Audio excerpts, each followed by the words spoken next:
I learned in this letter that Don Pedro Aragon comes this night to Messina. He was very near by this. He was not 3 leagues off when I left him. How many gentlemen have been lost in the action? But few of any sort, and none by name. Victory is twice itself when the achiever brings home full numbers. I find here that Don Pedro hath bestowed much honor on a young Florentine called Claudia. Much deserved on his part, and equally remembered by Don Pedro. He hath borne himself beyond the promise of his age, doing in the figure of a lamb the feats of a lion. He hath better bettered expectation than you can expect of me to tell you how. He hath an uncle here at Messina who will be very much glad of it. I have already delivered him letters, and there appears to be much joy in him. So much even that joy could not show itself modest enough without a badge of bitterness. Did he break out into tears? In great measure. The kind overflow of kindness. There are no faces truer than those that are so washed. How much better it is to weep at joy than to joy at weeping. I pray you, is Signor Montanto returned from the war? No. I know none of that name, lady. There is none such in the army of any sort. What is he that you ask for, niece? My cousin needs Signor Benedict of Padua. Oh, he's returned, and as pleasant as ever he was. He set up his bills here in Messina and challenged Cupid at the flight. My uncle's fool, reading the challenge, subscribed for Cupid and challenged him with bird bolts. But how many have he, I pray you, how many have he killed and eaten in these wars? Lord, how many have he killed? For indeed I promise to eat all of his killings. Faith, niece, you tax Signor Benedict too much, but he'll be meet with you, I doubt it not. He hath done good service, lady, in these wars. You had musty victual, and he hath hoped to eat it. He is a very valiant trencherman. He hath an excellent stomach. And a good soldier too, lady. And a good soldier to a lady. But what is he to a lord?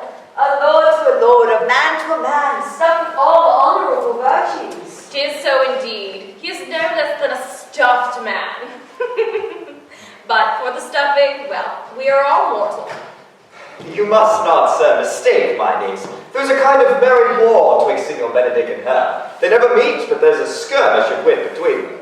Alas, he gets nothing by that. In our last conflict, 4 of his 5 wits went wholly off, and now is the whole man governed with 1. So that, if he have wit enough to keep himself warm, let him bear it for a difference between himself and his horse. For it is all the wealth he hath left to be known a reasonable creature. But who is his companion now? He hath every month a new sworn brother. It's possible. Very easily possible. He wears his fade that is the fashion of his hat. There it changes with the next block. I see, lady. The gentleman is not in your books. No, and he were, I would burn my study. But who is his companion? Is there no young squire now that we can voyage with him to the devil? He is most in the company of the right noble Claudio. Oh, Lord! You would hang upon him like disease. He is sooner caught in the pestilence, and the taker runs presently mad. God help the noble Claudio. If he have got the Benedict, it will cost him £1,000 ere he be cured. I am all friends with you, lady. Do, good friend. You will never run mad, niece. No, not in hot January. Don Pedro's approached. Good, Signor Leonardo. The fashion of the world is to avoid costs, and yet you encounter it. Never came trouble to my house in the likeness of your grace, but trouble being gone, comfort should remain. But when you depart from me, sorrow abides, and happiness takes his leave. You embrace your charge too willingly. I think this is your daughter. Her mother has many times told me so. Well, you asked The Signor Benedict, no, but then you were a child. There you have it in full, Benedict, with you being a man. Truly, the lady fathers herself. Be happy, lady, for that means you are like the honorable father. If Signor Leonardo be her father, she would not have this head on her shoulders for all Messina, as lively as she is. 'Tis a wonder you will still be talking, Signor Benedict. Nobody barks. What, my dear? Lady Disdain? Are you yet living? Is it possible Disdain should die? If she has such meat food to feed it as Signor Benedict? Courtesy itself must convert to disdain if you come in her presence. Why then, courtesy's a turn hurt, for it is certain I am loved of all ladies, only you excepted, and I would I could find it in my heart that I have not a hard heart, for truly I love none. A dear happiness to women. They had else been troubled with a pernicious suitor. Thank God in my cold blood I'm of your humor for that. hear my dog bark at a crow, then a man swear he loves me. God keep your ladyship still in that mind, so some gentleman or other shall escape a predestinate scratched face. Scratching could not make a worse face, and for such a face as yours were. Well, you are a rap parrot, teacher. Bird of mine, tongue is better than a beast of yours. I would my horse had the speed of your tongue, and so good a continuer, but keep your way, in God's name, I have down. You're all ahead with Jade's trick. I know you of old. Never informed me enough. Signor Claudio, Signor Benedict, my dear friend Leonardo hath invited you all. I tell him we should stay at least a month, and he heartily prays that some occasion shall detain us longer. And I dare swear he is no hypocrite, but prays it from the heart. If you swear, my lord, you shall not be forsworn. Let me bid you welcome, my lord. Being reconciled to the prince, your brother, I owe you all duty. I thank you. I'm not of many words, but I thank you. Please sit your grace lead on. Go ahead, Leonardo. We will go together.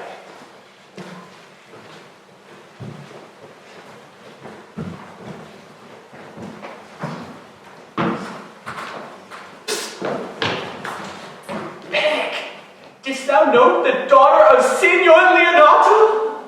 I noted her not, but I looked on her. Is she not a modest young lady?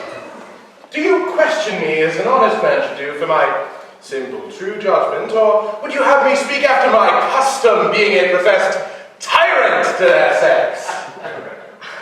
No, I pray thee, speak in sober judgment. Why?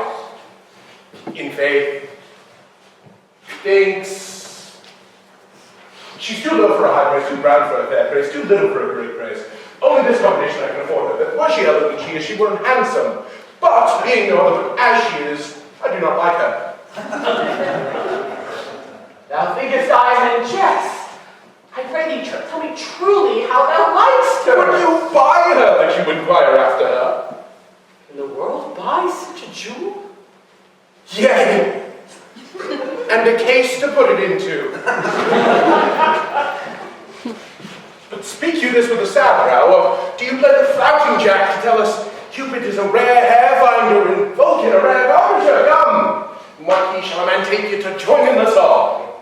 In mine eye, she is the sweetest lady that ever I looked upon. I can see yet, without spectacles, and I see no such matter. There's her cousin, and were she not possessed with a fury, exceeds her in beauty as the 1st of May doth the last of December. But I hope you have no intention of turning husband, have you? I would scarce trust myself, though I would sworn the contrary if Hero would be my wife. Is it come to this? Hath not the world one man that will wear his cap with suspicion? Shall I never see a bachelor of 60 again? Go to, in faith, and thou wilt needs thrust thy neck into a yoke and sigh away some days. It will have grown dangerous with their city. What secret hath held you that you follow not to Leonatus? Would your grace would constrain me to tell. I charge thee on thy allegiance. You hear, Camporio? I can be secret as a dumb man, but on my allegiance, mark you this, on my allegiance, he is in love! With who? Now that is your grace's part. Mark you how short his answer is. With Hero! Leonardo's short daughter! If this were so, so were it uttered. As the old saying, my lord, it is not so, nor 'twas not so, and God forbid it should be so. If my passion change not shortly, God forbid it should be otherwise. Amen if you love her, for she is very well worthy. You speak this to fetch me in, my lord. By my troth, I speak my thoughts. And in faith, my lord, I spoke mine. By my 2 faiths and troths, my lord, I have spoke mine. That I love her, I feel. That she is worthy, I know. That I neither know how she should be loved, nor feel how she should be worthy, is the opinion that fire cannot melt out of me. I will dine at the stake. Thou wast ever an obstinate heretic in the despite of beauty. And never could maintain his part but in the force of his will. That a woman conceived me, I thank her. That she brought me up, I likewise give her most humble thanks, but that I shall have a reed winded in my forehead and hang my bugle in an invisible baldric. All women shall pardon me, since I shall not do any of the wrong to distrust them I shall do myself. the right to trust none, and the findings, for which I may go the finer, I will live a bachelor. I shall see thee, ere I die, look pale with love. With anger, sickness, or with hunger, my lord, but not with love. Prove that ever I lose more blood with love than I get again with drinking, and pluck my knives out with a ballad maker's pen, and hang me up at the door of a brothel house for the sight of life. As time shall try, the savage bull doth bear the yoke. The savage bull may, but if ever the sensible Benedict bear it, pluck the horns off the bull's head and plant them in my forehead, and let me be vilely painted, and in such great letters as they write, here is good horse for hire, let them signify unto my sign, here is Benedict, the married man. If this should ever happen, thou wouldst be horn mad. If Cupid hath not shot out all his quiver in Venice, thou wilt quake for this shortly. I'll look for an earthquake too, then. In the meantime, prepare me to Leanna's, commend me to him, and tell him that I will not fail him at supper, for he hath indeed made a great preparation. My lord, I have almost better in me for such an embassage, and so I commit you. From my house to the truth of God, if I have had it. The 6th of July, your loving friend, Benedict. Nay, mock not, mock not. The body of your discourse is sometimes guarded with fragments, and the gods of it slightly basted on neither, and ere you flat Lord ends any further, examine your conscience, and so I leave you.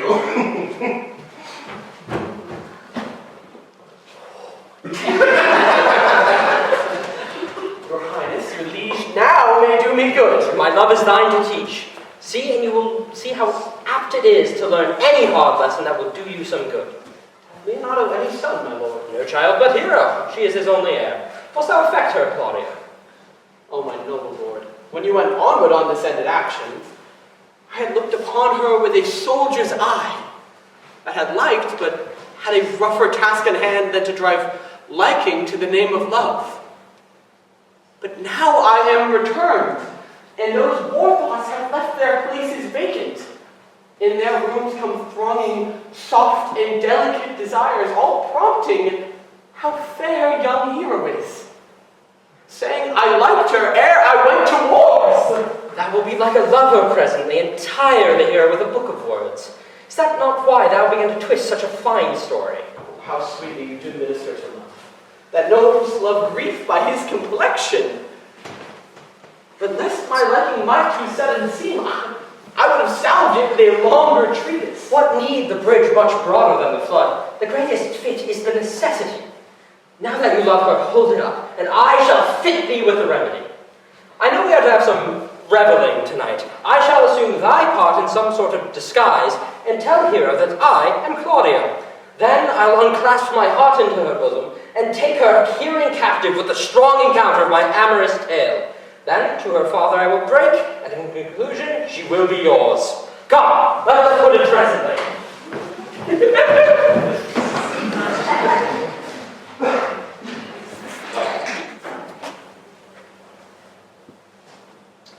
How now, brother? Where's my cousin, your son? Has he provided this music? He is very busy about it. But, brother, I can tell you strange news that you yet dreamt not. Are they good? As the event stamps them, but they have a good cover. They show well outward. The prince and Count Claudio, while walking in a thick pleasant alley in mine orchard, were thus much overheard by a magpie. The prince discovered to Claudio that he loved my niece, your daughter, and meant to acknowledge it this night in a dance. And, if you found to report it, he meant to take the present time by the top and instantly break with you of it. Hath the fellow any wit that told you this?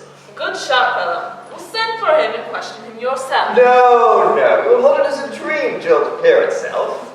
But I will acquaint my daughter withal that she may be the better prepared for an answer, if, peradventure, this prove true. Go you now and tell her. Ah, cousins, you know what you had to do. Oh, I cry you mercy, friend. Go you with me and I will use your skill. Good cousin, have a care in this busy time.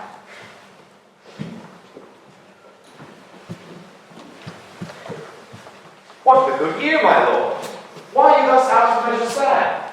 There's no measure in the occasion that breeds. Therefore the sadness is without limit. You should hear reason. And when I've heard it, what blessings brings it? If not a present remedy, at least a patient sufferance. I wonder that thou, being as thou sayest thou art, born under Saturn, goest about to apply a moral medicine to a mortifying mischief. I cannot hide what I am. I must be sad when I have cause, smile at no man's jests, eat when I have stomach, and wait on no man's leisure. Sleep when I am drowsy, and tend on no man's business. Laugh when I am merry, and claw no man in his humour. Yea, but you must not make the full show of this to do so without controlment. You have of late stood out against your brother, and he hath taken you newly into his grace, where it is impossible that you take true root, but by the fair weather with which you make yourself. It is needful that you frame the season for your own harvest. I had rather be a canker in a hedge than a rose in his grace, and it better fit my blood to be disdained of all than to fashion a carriage to rob love from any. In this, though, I cannot be said to be a flattering, honest man. It cannot be denied, but I am a plain-dealing villain. I am trusted with a muzzle and enfranchised with a claw. Therefore, I am decreed not to sing in my cage. If I had my liberty, I would do my labor. If I had my mouth, I would bite. In the meantime, let me be that I am. Seek not to alter me. But can you not make use of your discontent? Why, I make all use of it, for I use it only. Who comes here? What news, Verrocchio? I came yonder from a grand supper. The prince, your brother, is royally entertained by Leanna, and I can give you intelligence of an intended marriage. Will it serve as any model to build mischief on? What is he for a fool that betroths himself to unquietness? Marry, it is your brother's right hand. Who? The most exquisite Claudio? Even he. A proper squire. And who? And who? Which way goes he? Marry, on Hero, the daughter and heir of Leonardo. Very forward marched chick. How came you to this? Being entertained for perfumer as I was smoking a musty room, comes me the prince and Claudio hand in hand in sad conference. I whipped me by the race, and there had it agreed upon that the prince should woo Hero, and having obtained her, give her to Count Claudio. Come, come. This may prove food to my displeasure. That young upstart hath all the glory of my overthrow. If I can cross him anyway, I bless myself everywhere. You are both sure and will assist me? To the death, my lord. Then let us to the great supper. Their cheer is the greater that I am subdued. Would the cook were oh my mind. Shall we go prove what's to be done? We wait upon your lordship.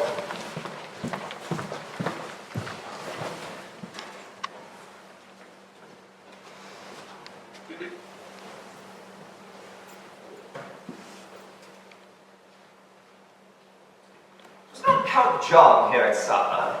I saw him not. How tartly that gentleman looks. I can never see him, but I'm heartburned an hour after. He is a very melancholy disposition. He were an excellent man that remained just in the midway between him and Signor Benedict. The one is too like an image and says nothing. The other, too like my lady's eldest son, evermore tattling. Then have Signor Benedict's tongue in Count John's mouth, and have Count John's melancholy in Signor Benedict's face. With a good leg and a good foot, uncle, and money enough in his purse, such a man could win any woman in the world. He could get her goodwill. By my troth, niece, thou wilt never get thee a husband if thou be so shrewd of thy tongue. In faith, she's too cursed. Too cursed is more than cursed. I shall lessen God's sending that way. For it is said, God sends a cursed cow short horns, but to a cow too cursed, he sends none. So by being too cursed, God will send you no horns. Just, if he send me no husband. For the which blessing I imagine upon my knees every morning and evening. Lord, not endure a husband with a beard on his face. I'd rather lie in the woollen. you may light on a husband that hath no beard. What shall I do then? Dress in my apparel and make him my waiting gentlewoman? He that hath a beard is more than youth. He that hath no beard is less than a man. He that is more than youth is not for me. He that is less for a man, I'm not for him. Therefore, I will take 6pence and earns to the bear herd and lead his apes into Hamlet. Well then, go you into hell. No, but to the gate. And there will the devil meet me like an old couple with horns on his head and say, "Get ye heaven, Beatrice, get ye to heaven. He is no place in your maids." So deliver I up my apes and away to St. Peter's. For the heavens, he showed me where the bachelors sit. And there the day is merry, as the day is long. Well, niece, I trust you will be ruled by your father. Yes, babe, it is my cousin's duty to make curtsy and say, "Father, as pleases you." Yet for all that, cousin, let it be a handsome fellow. Or else make another curtsy and say, "Father, as it pleases me." Well, niece, I hope to see you one day fitted with a husband. Not till God made men of some other metal than earth. Would it not grieve a woman to be overmastered with a piece of valiant dust? To make an account of her life to a clod of wayward marl? No, uncle. I'll none. Adam's sons are my brother. Truly, I will sin to match my kindred. Daughter, remember those things I spoke to you of. If the prince do solicit you in that kind, you know your answer. The fault of giving music, cousin, keeping on food in good time. Prince is too important. Tell him there is measure in everything, so dance up the answer. Revere me, hero. Wooing, wedding, and repenting is as a Scotch jig, a measure in a sing pace. The first suit is hot and hasty like Scotch jig, and full is fantastical. The wedding, mannerly and modest of measure, with state and ancientry, and then comes repentance. With his bad legs, falls into the sing pace, faster and faster till he sink into his grave. Cousin, you apprehend passing shrewdly. I have a good eye, uncle. I can see church by daylight. The revelers are entering, brother. Make good room.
My visor is Philemon's roof, within the house is Jove.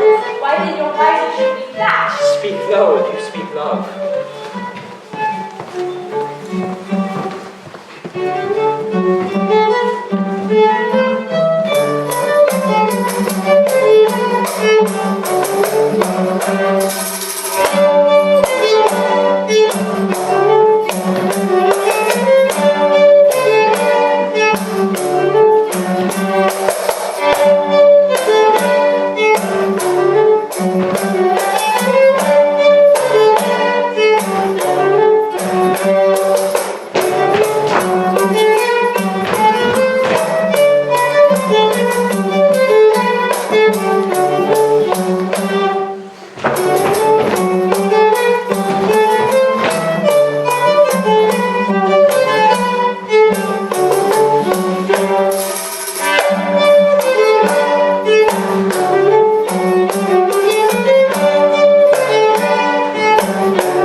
private many ill qualities. Which is one. I say my prayers aloud. I love you the better.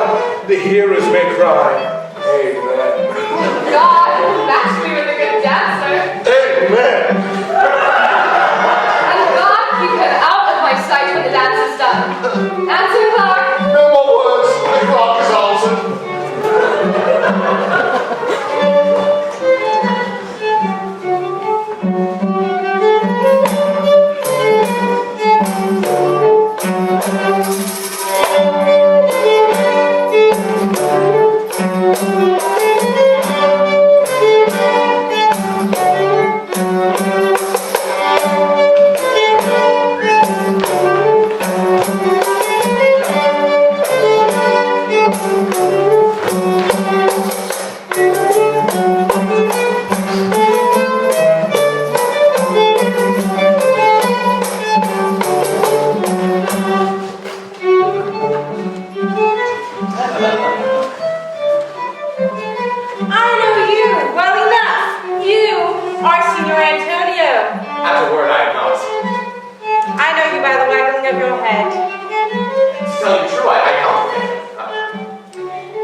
When I know the gentleman, I'll tell him what you say. Do.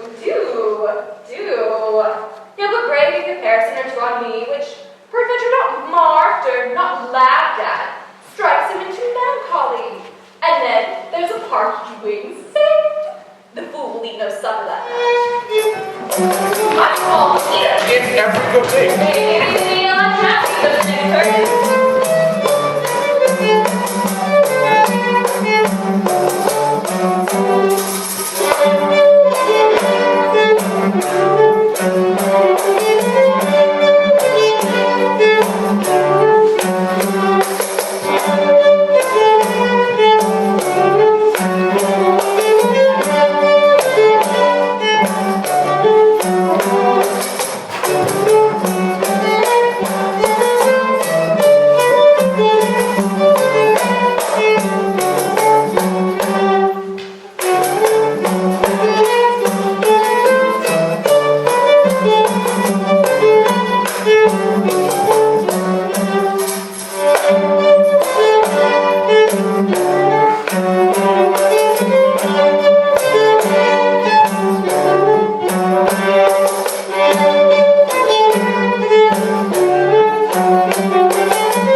him by his very.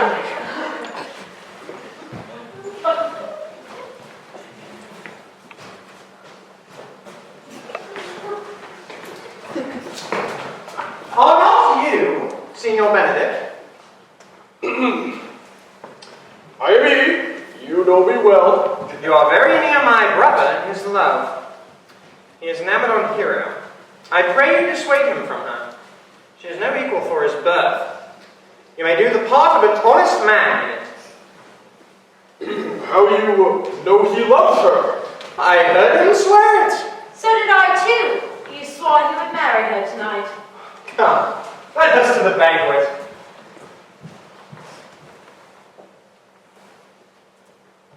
Thus answer I in the name of Benedict. But hear these ill news with the ears of Claudio. 'Tis certain so, the prince woos for himself.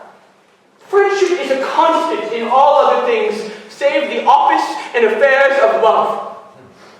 Therefore, let every heart in love negotiate for itself, use their own tongues, let every eye trust no agent, for beauty is a witch, against whose charms faith melts into blood.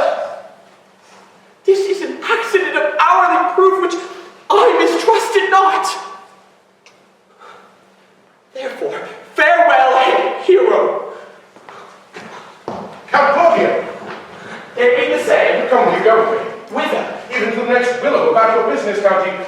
In what fashion will you wear your garland? Either around your neck like the usurer's chain, or under your arm like the lieutenant's scarf. You must wear it one way, for the prince hath not your hero. I wish him joy of her. Now that's spoken like an honest driver. So they sell bullocks, but did you think that the prince would have served you thus? I pray you leave me. Now you strike like a blind man. It was the boy who stole your meat, and now you'll beat the post. If it will not be, I'll leave you. Alas, poor hurt fowl. Now will he creep into sedges, but that my Lady Beatrice should know me and not know me, the prince's jester. It may be that I go by this title because I am married. Yea, I am apt to do myself wrong. I am not so reputed. It is the base, though bitter disposition of Beatrice that brings the world into her person and therefore gives me out. Well, I'll be revenged as I may. How now, signor? Have you seen the count? Troth, my lord, I have played the part of Lady Fame. I found him here as melancholy as a lodge in a warren, and I told him, and I think I told him truly, that your grace had got the goodwill of this young lady, and I offered him my company to a willow tree, either to make him a garland as being forsaken, or to bind him on a rod as being worthy to be whipped. To be whipped? What's his fault? The very flat transgression of a schoolboy, being overjoyed at finding a bird's nest, shows it his companion and he steals it. He's in a trust into a transgression. The fault is in the stealer. Yet it had not been amiss, Lord. The garland had been made, and the rod too, and the garland he might have worn himself, and the rod he might have bestowed upon you, who, as I take it, had stolen his bird's nest. I shall but teach them to sing and return them to the owner. If they're singing as so you're saying, my lord, you say truly. You have lost the heart of Lady Beatrice. The man who danced with her says she is much wronged by you. Oh, she misused me past the endurance of a block. An oak, but with one green leaf on it, would have answered her. That my very visor began to assume life in sport with her. She told me, not thinking I had been myself, that I was the prince's jester. That I was dumber than a great Thor. Hurling jest upon jest with such impossible conveyance that I stood like a man in a mark with a whole army shooting at me. She speaks poniards and every word stabs. If her breath were as terrible as her terminations, there would be none living near her. She would infect to the North Star. I would not marry her, though she were endowed with all Adam had before he transgressed. She would have made Hercules have turned spit and cleft his glove to make the fire too. Come, talk not of her.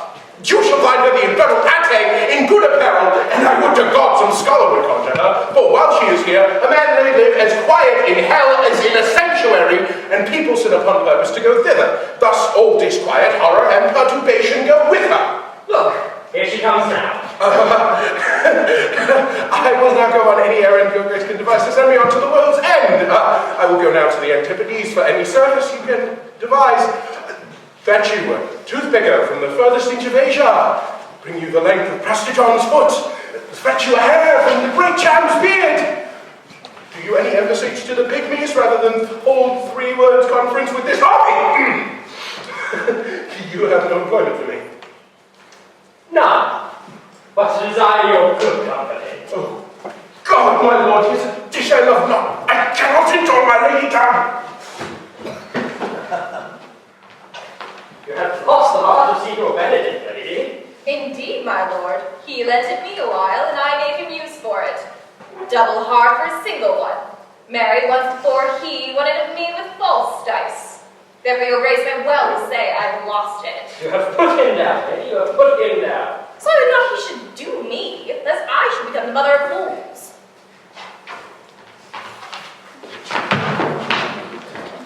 I brought Count Claudio, whom you sent me to see. Oh, now, Count, you look sad. Not sad, my lord. Sick, then? Neither, my lord. The Count is neither sad, nor sick, nor merry, nor well, but civil, Count. Civil as an orange, and something of that jealous complexion. In faith, lady, I think your blazon be true, though his conceit is false. Here, Claudio, I've wooed in thy name, and the lady's heart obtained. I've broken with her father. Now, name the day of marriage, and God give you joy. Count, take of me my daughter, and with her my fortunes. His grace hath made the match, and all grace say amen to it. Speak, Count, 'tis your cue. Silence is the perfect heraldist of joy. I could be a little happy if I could say how much. Lady, I am yours, as you are mine. I give away myself to you and dote upon the exchange. Speak, cousin, or if you cannot stop his mouth and piss, then let him speak neither.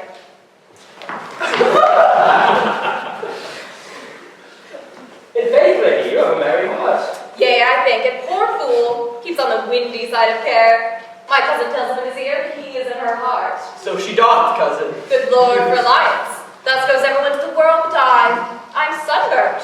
We sit in the corner and cry, hi, for a husband. I will get you one, Lady Beatrice. I'd rather have one of your father's gettings. Hath your grace no brother like you? Your father had excellent husbands, made come by them.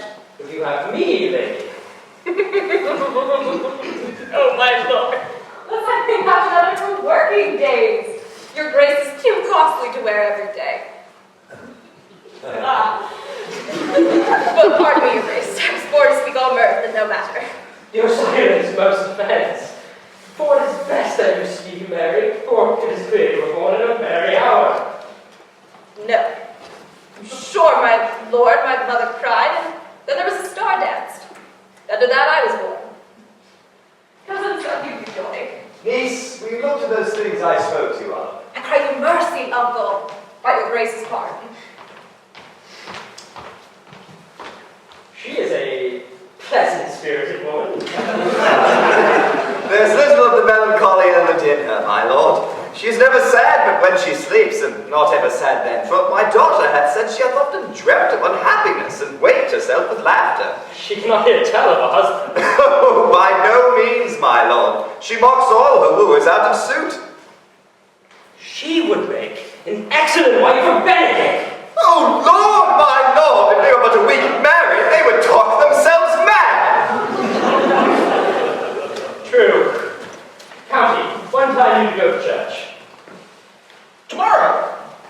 Time goes on crutches till love have all his rights. Not till Monday, my dear son, which is a just hence 7 night, and a time too brief, too, to have all things answer my mind. Worry not, time will not go dully by. For in the interim, I will undertake one of Hercules' labor, to bring Signor Benedict and Lady Beatrice into a mountain of affection, the one with the other, with your 3 hopes.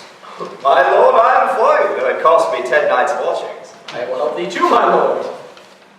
And you, Gentlear. I will do any modest office, my lord, to help my cousin to a good husband. And Benedict is not the most unworthy husband I know. Thus far I can praise him. He is of noble strength, proved valor, and confirmed honesty. I shall teach you how to minister unto your cousin, that she falls in love with Benedict. And with your two helps, we will minister to Benedict that, despite his quick wit and queasy stomach, he falls in love with Beatrice. If we can do this, Cupid is no archer, for we will be the only love gods. Come, let us put it to practice.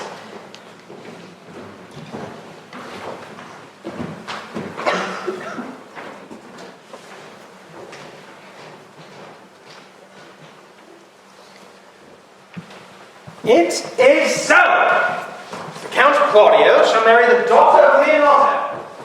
Yea, my lord, but I can cross it. Any bar, any cross, any impediment will be mentionable to me. I am sick in displeasure to him, and whatsoever comes forth his affection ranges evenly with mine. Tell me, how canst thou cross this marriage? Not honestly, my lord, but so covertly that no dishonesty shall appear in me.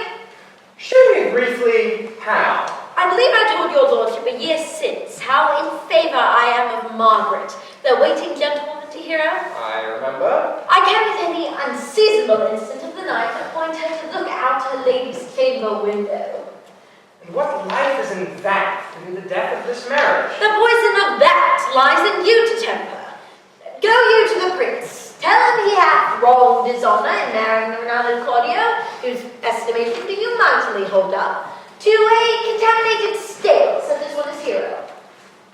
And what proof shall I make of that? Proof enough to misuse the prince, to vex Claudio, to undo hero, and to kill Leonato. But you found the other issue. Only to despite them?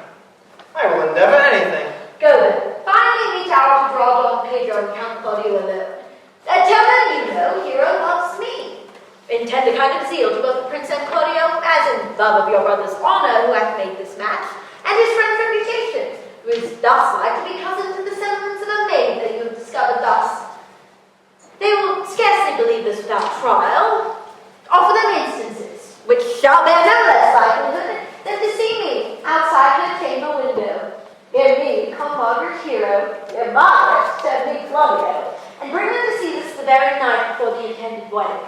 For, in the meantime, I will so fashion it that the hero is absent. There'll appear such seeming truth to his disloyalty that jealousy shall be called assurance, and all the preparations so grow. Grow this to what adverse issue it can, and I will put it into practice. Be cunning in the working this, and thy fee is 1,000 ducats. Be you constant in the accusation, and my cunning shall not fail me. I shall presently go learn their day of marriage.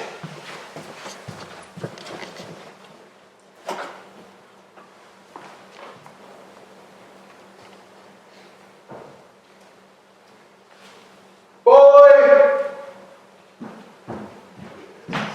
Senor, In my chamber window lies a book. Go and bring it to me in the orchard. I'm here already, sir. I know that. I would have the hence and period.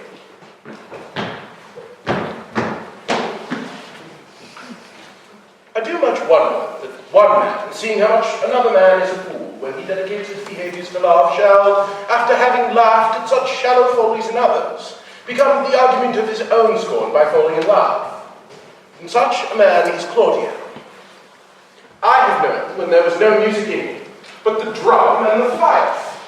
Now he'd hardly hear the table and the pipe. I have known when he would have walked 10 miles afoot to see a good armour, and now will he lie 10 nights awake carving the fashion of a new doublet.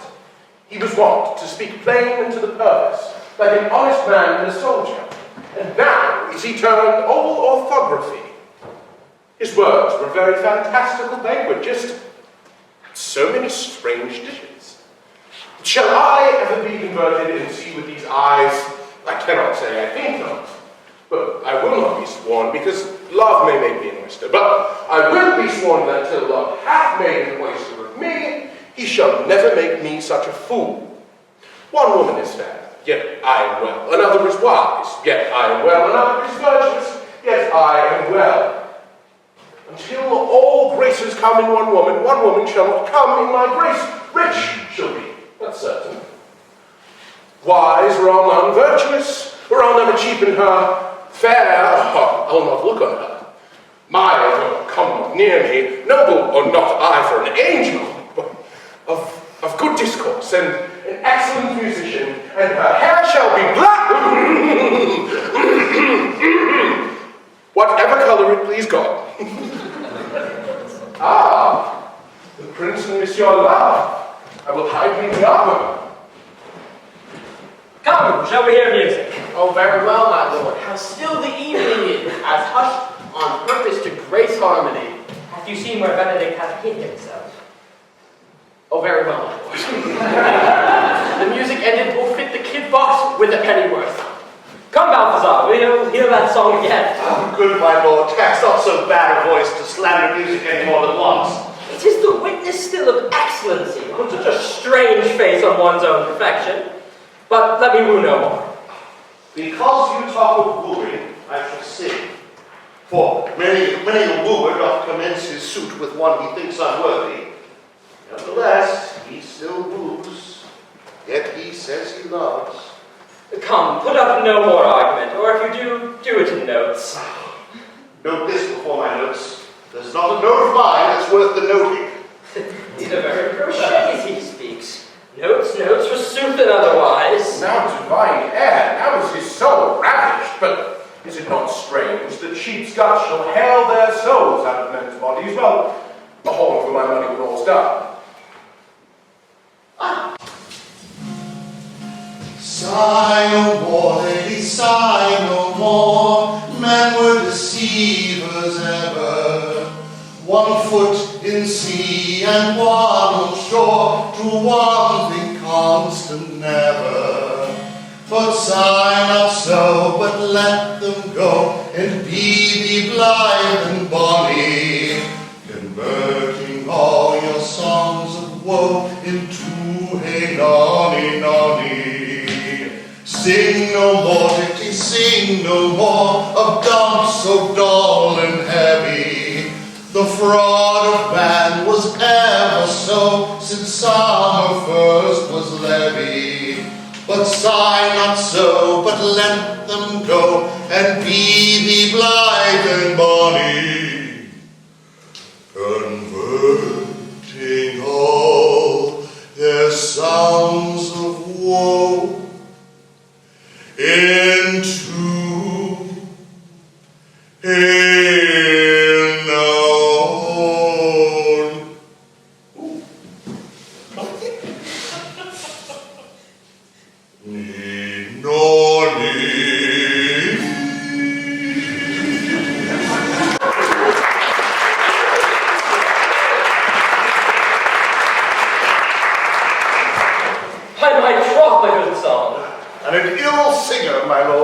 Nay, thou singst well enough for a shift. And if he had been a dog that should have howled us, they would have hanged him.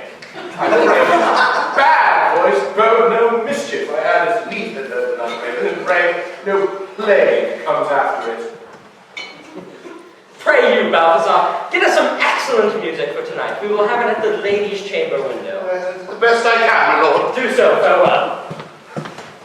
What was it you were telling me of earlier, Leonardo? That your niece Beatrice is in love with Signor Benedict. Oh, Stock on the foul six. I never did think that lady would have loved any man. No, nor I either. But most wonderful she should so dote on Signor Benedict, whom she has no outward appearance seen ever she was born. Is it possible? Since the wind in that corner. I know not what to think, my lord, but that she loves him with an enraged affection, just past the infinite of thought. Perhaps she doth but counterfeit. Oh, faith, like enough. Oh, God, counterfeit! There was never counterfeit of passion so near the life of passion as she discovers it.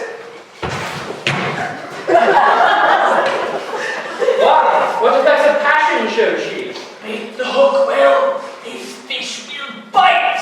What effects, my lord! She will sit you. You heard my daughter tell you how. She did indeed. How? I pray you. You amaze me. I thought all of her spirit would be invulnerable against all assaults of affection. I would have sworn it had, my lord, especially against Benedict.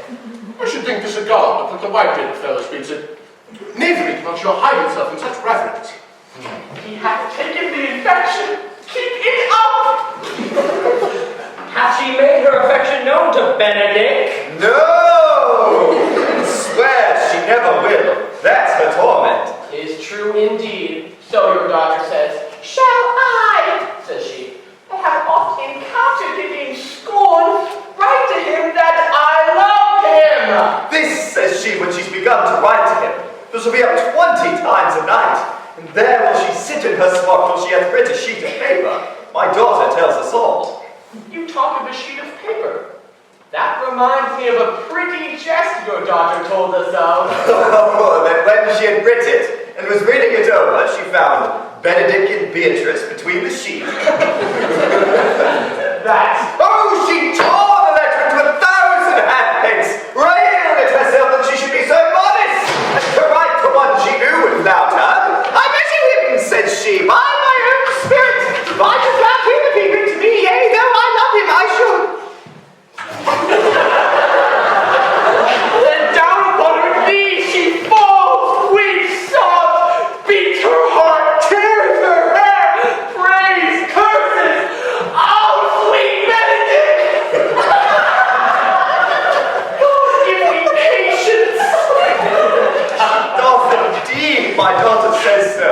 And the ecstasy hath so much overborne her that my daughter is sometimes afeard she will do a desperate outrage to herself. 'Tis very true. It were good that Benedict knew of it by some other, if she will not discover it herself. Never tell him, my lord. He would make but a sport of it and torment the poor lady worse. And he should, if it were an alms to hang him. She's an excellent sweet lady, and out of all question she is virtuous. And she is exceeding wise. In all but loving Benedict.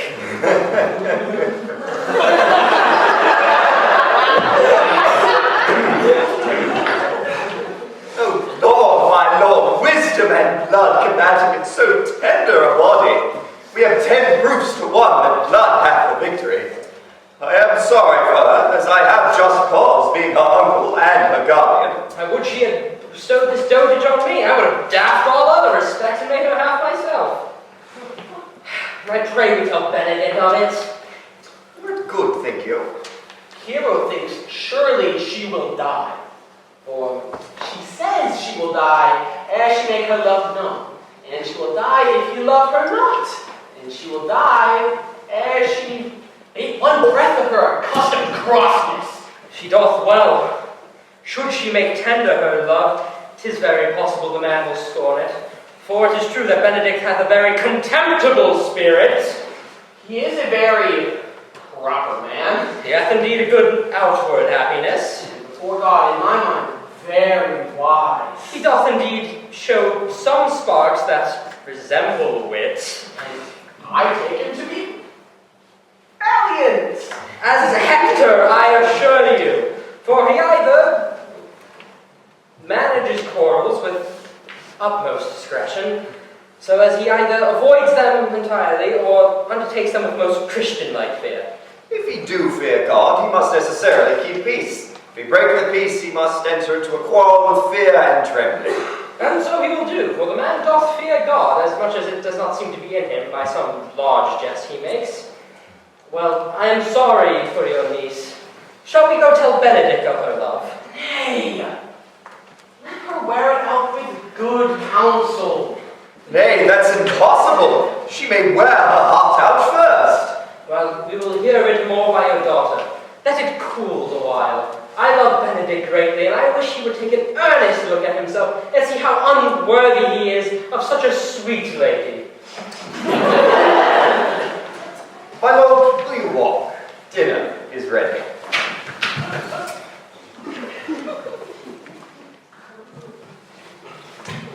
If he do not dote on her upon this, I will never trust my expectations. Let the same trap be set out for Beatrice. That your daughter and her gentlewoman must carry. In the meantime, let us fetch Beatrice, and have her fetch him for supper.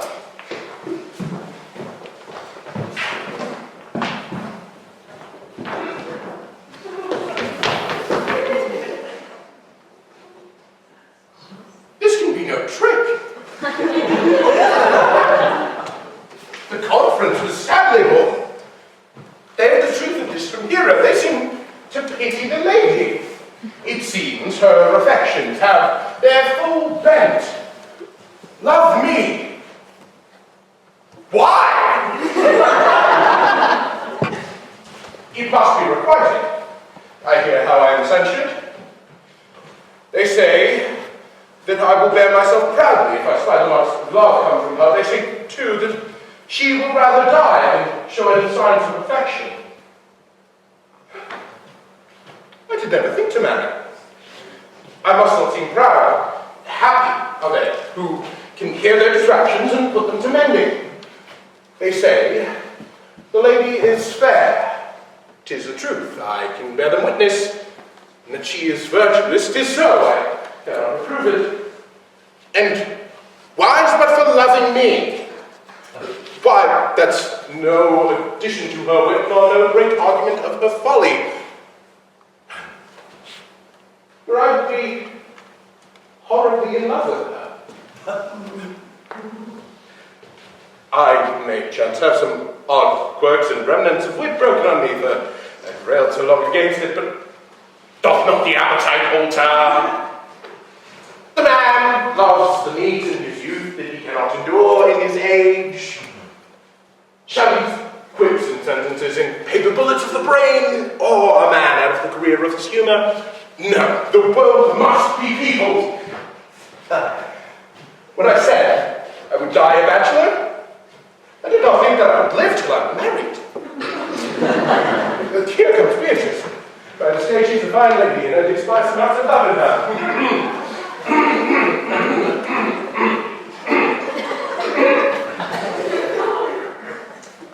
Against my will, I was sent to bid you come into dinner.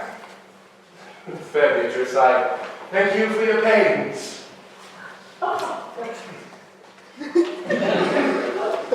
took no more pains for those things than you took pains to thank me. If it had been painful, I would not have come. You take pleasure, then?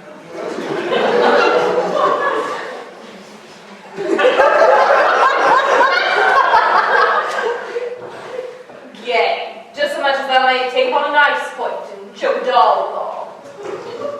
You've no stomach, senor. Very well.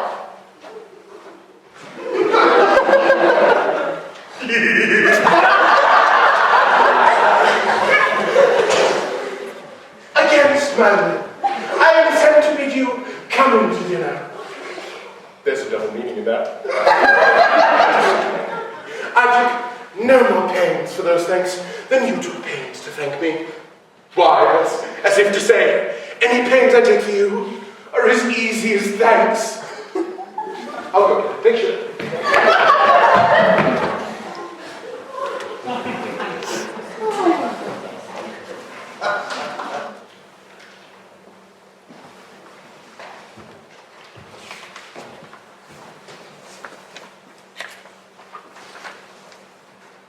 Good Ursula, come ye to the parlour. There shalt thou find my cousin Beatrice reposing with the prince and Claudia. Whisper her ear and tell her, I and Ursula walk in the orchard and our whole discourse is all of her. Tell her that thou overheardst us, and bid her steal into the pleated bower where honeysuckles ripened by the sun forbid the sun to enter. My favourites may proud my princes advance their pride against the power that threat. There we should hide her to listen our propose. This is my office. Fare thee well in it and leave us alone. I will make her come, I warrant you, presently. Now, Ursula, as we retrace this alley up and down, our talk must only be of Benedict. When I do name him, let it be thy part to praise him more than ever man did merit. Of this matter is little Cupid's crafty arrow made that only wounds my king say. Now begin. Well, look, for Beatrice like a lapwing runs close by the ground to hear our conference. The pleasantest angling is to see the fish cut, with their golden oars, the silver stream, and griddling about at Traitor's bait. So angle we for Beatrice. We were now as couched in the woodbine coverture. Fear not my part of the dialogue. Then go we near her, that her ear lose nothing of the false sweet face we lay for it. No, truly, Ursula, she is too disdainful. I know her spirits are as coy and wild as haggards of the rock. But are you sure that Benedict loves Beatrice so entirely?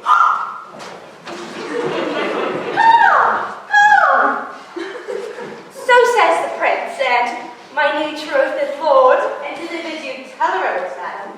They did entreat me to acquaint her of it, but I persuaded them that if they loved Benedict, to wish him wrestle with affection, and never to let Beatrice know it. Why do you so? Don't let the gentleman deserve as full, as fortunate a bed as ever Beatrice shall lie upon? Oh, God of love, I know he doth deserve as much may be yielded to a man, but nature never framed a woman's heart of prouder stuff than that of Beatrice. Disdain and scorn write sparkling in her eyes, misprizing what they look on, and her wit values itself so highly that to her all matter else seems weak. She cannot love, nor take no shape, nor project of affection. She is so self-endeared.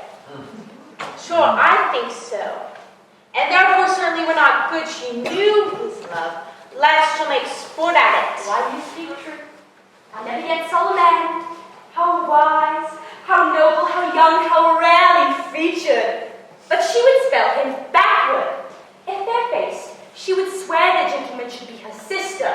If black, why, nature drawn romantic made a foul blot. If tall, a lance ill-headed. If low, an agate very vilely cut. If speaking, a vein blown with all winds. If silent, a plot moved with none. So turns she every man the wrong side out, and never gives to simpleness and truth that with merit purges it. Sure, such carping is not commendable. No, not to be so odd and from all fashions as Beatrice is, cannot be commendable. But who dare tell her so? If I should speak, she would mock me into air, or she would laugh me out of myself, press me to death with wit. So let Benedict, like covered fire, consume away in sighs, waste inwardly, for it were a better death than to die with mocks, which is as bad as die death with tickling. Yet tell her of it, hear what she will say. No, rather I will go to Benedict, and counsel him to fight against his passion, and surely I'll devise some honest land to stain my cousin with. One doth not know how an ill word may empoison liking. Oh, do not do your cousin such a wrong. She cannot be so much without true judgment, having so swift and excellent a wit that she is prized to have, as to refuse so rare a gentleman as Signor Benedict. He is the only man of Italy. Always accepted my dear Claudio. I pray you not be angry with me, madam, speaking my fancy. Signor Benedict, for shape, forbearing, argument, and valor, goes foremost in report to Italy. He hath an excellent good name. His excellence did earn it ere he had it. When are you married, madam? Why, every day. Tomorrow, come, let's go in. I'll have thy counsel on what's best to furnish me tomorrow.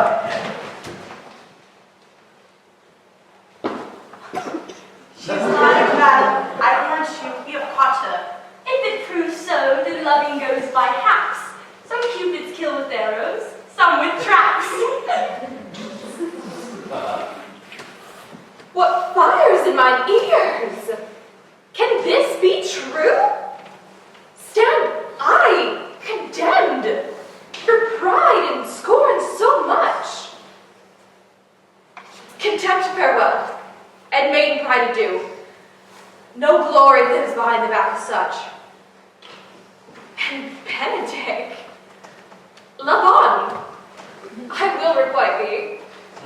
Take my wild heart to thy loving hand. If thou dost love, my kindness shall incite thee, bind our loves up into a holy band. But others say thou dost deserve. And I believe it. Better than rewardingly.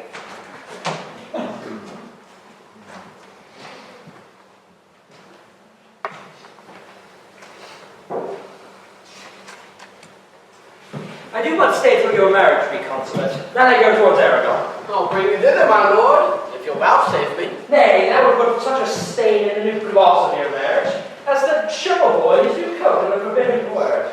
No, I will only be bold with Benedict's company. For from the crown of his head to the sole of his foot, he is all mirth. Yet twice or thrice cut Cupid's bowstrings, and now little hangman, dare not shoot at him. Yet the heart is sound as a bell, and his tongue is a clapper. For what his heart thinks, his tongue speaks. Gallants, I am not as I have been. So say I. Methinks you are sadder. I hope he be in love. Nay, there is no true drop of blood in him to be truly touched with love. If he is sad, he wants money. I have the toothache. Draw it. Hang it. I must hang it first and then draw it afterwards. One side for the toothache. Whereas what's a humor, a word? Well, every man can master grief, but him that has it. Yet say I, he is in love. No appearance of fancy in him, unless he have a fancy to strange disguises. As to be a Frenchman today and a Dutchman tomorrow. Or to be two countries at once. From a Spaniard from the hips down, all slops, and a German from the hip up. No doublet. No, there is no true drop of fancy in him, unless it be a fancy for this foolery. If he be not in love with some woman, there is no believing old signs. He brushes his hat in the mornings. What should that bode? Hath any man seen him at the barber's? Nay, but the barber's man hath been seen with him. The old ornament of his cheeks has already stuffed tennis balls. Indeed, he appears younger than he did by the loss of a beard. And he rubs himself with civet. Can you smell him out by that?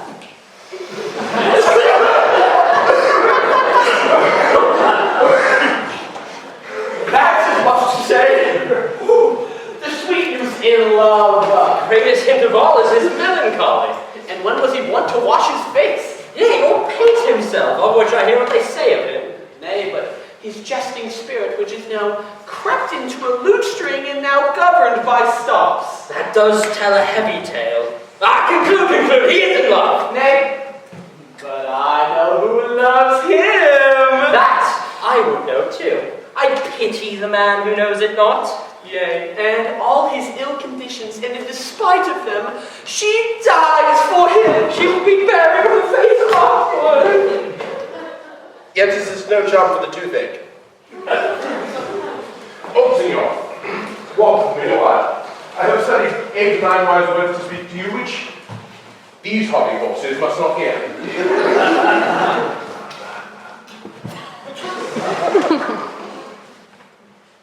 Oh, my life to break with him about Beatrice. 'Tis even so. By this, Hero and Margaret have played their part with Beatrice. And then the two bears will not bite one another when they meet.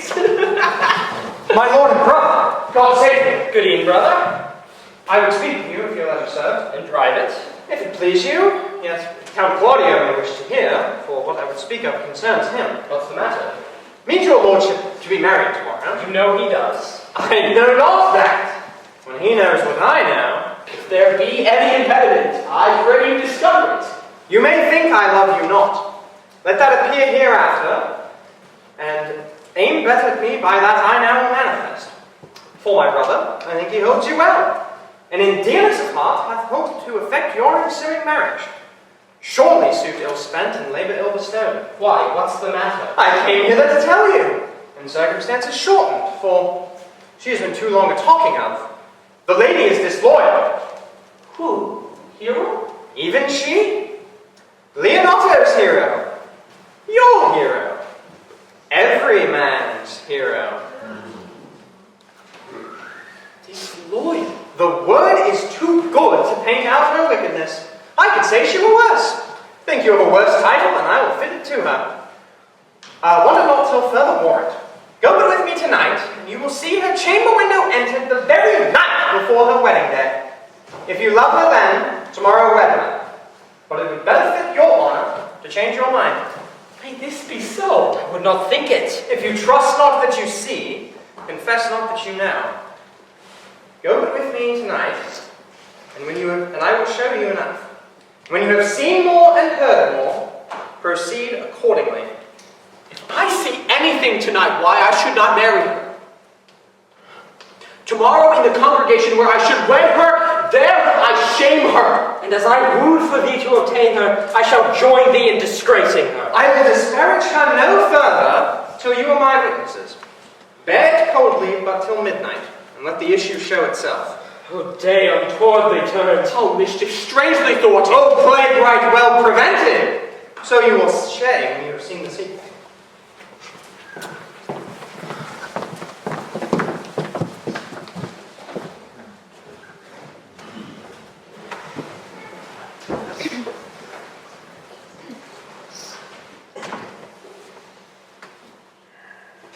Are you good men and true? Yea, or else it were pity, but they should suffer salvation, body and soul. Nay, that were a punishment too good for them, if he should have any allegiance in them, being chosen for the prince's watch. Well, give them their charge, neighbor Dogberry. First, who think you the most desirous man to be constable? Hugh Cake, sir, or George Seacole, for they can write and read. Come within the name of Seacole.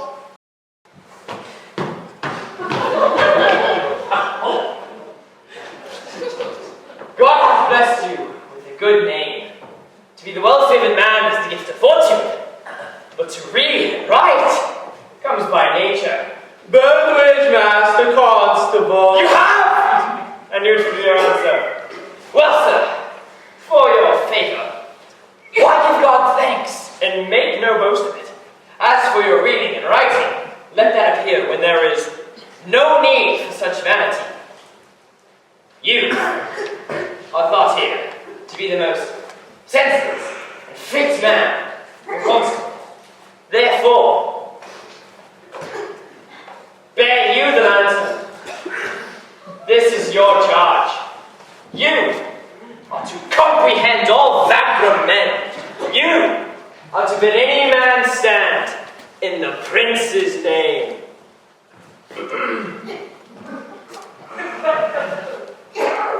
How if he will not stand?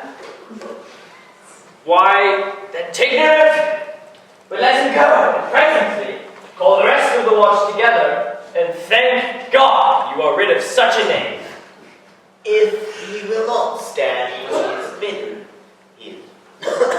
He is none of the prince's subjects. True, and the watch is to meddle with none but the prince's subjects. Also, the watch is to make no noise in the streets, or to talk, babble, is most tolerable and will not be endured. We would rather sleep than talk. We know what belongs to a watch.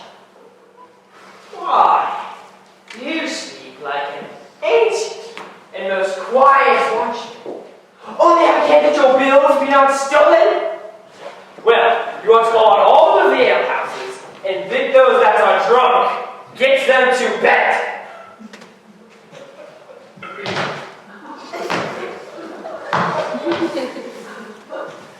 How if they will not? Why? Then let them alone until they are sober. If they make you not then the better answer, you may say they are not the men you took them for. Well, sir, if you take a thief, you may, by virtue of your office, to suspect him to be no true man. And for such kind of men, the less you meddle or make with them, the more is for your honesty.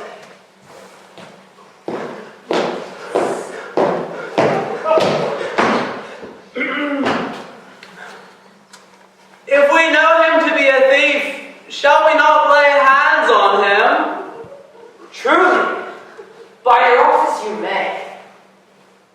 But I think they that touch pitch will be defiled.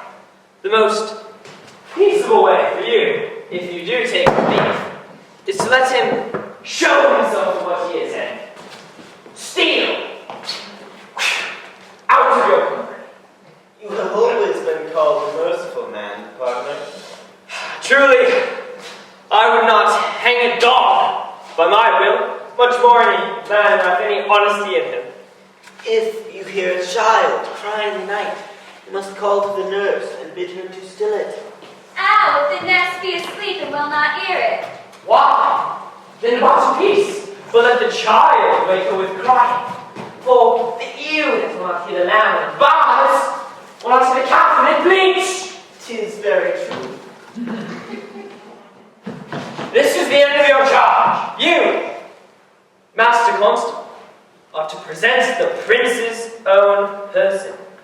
If you meet him in the night, you may stay him. Nay, my lady, that I think he cannot. 5 shillings to 1 on it. To any man that knows the statutes, he may stay him. Marry, not without the prince be willing, for the watch ought to offend no man, and it is an offence to stay a man against his will. By Our Lady, I think it be so. Well, masters, this is the end of your charge. If there be any matters of weight chance, call up. Keep your fellows' counsels and your own. Good night. Come, neighbor!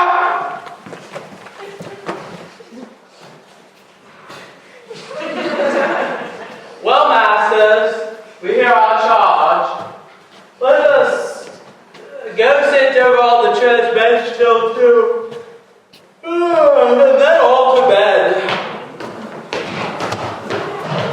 One more word, honest David. I pray you watch about Signor Leanna's door tonight. For the wedding being tomorrow, there's great pudding tonight. Adieu! Be vigilant, I beseech you.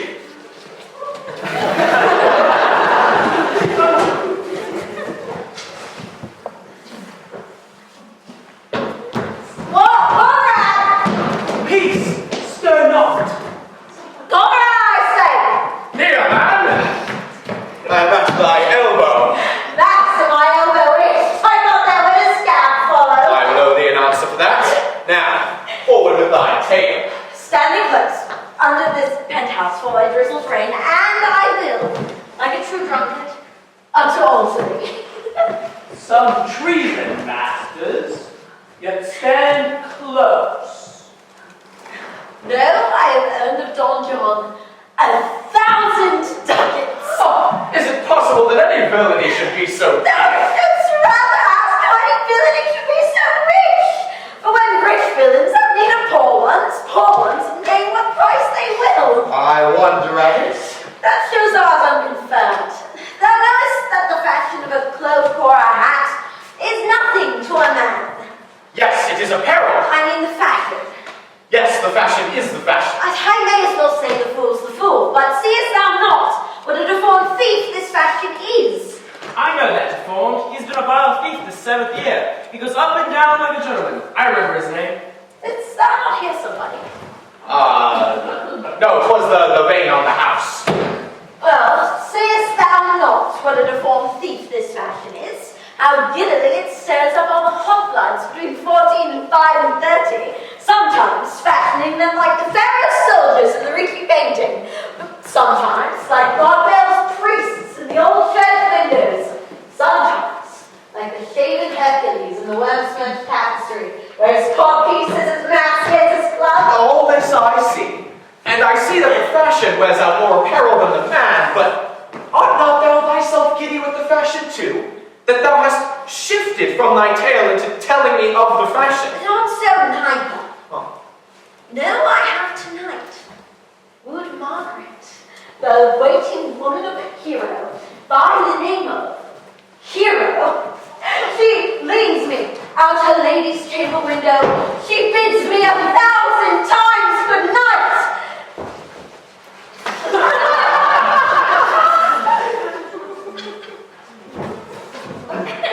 I tell this tale vilely. I should rather tell you how the Prince Claudio and my master, planted in place and possessed, on my master Don John, saw far in the orchard this amiable encounter.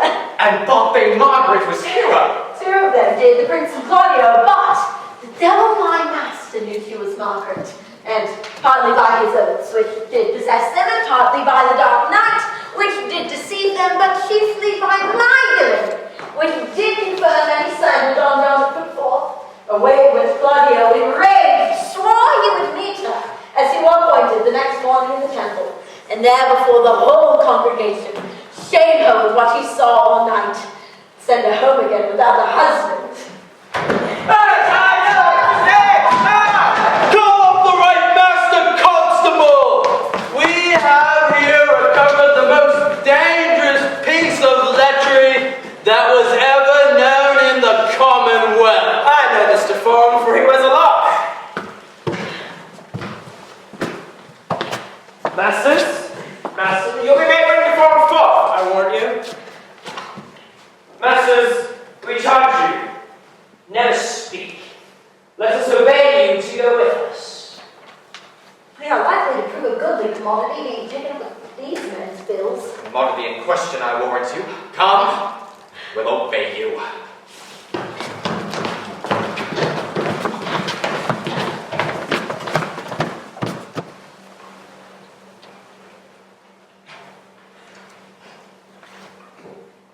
Good Ursula, wake my cousin Beatrice and desire her to rise. I will.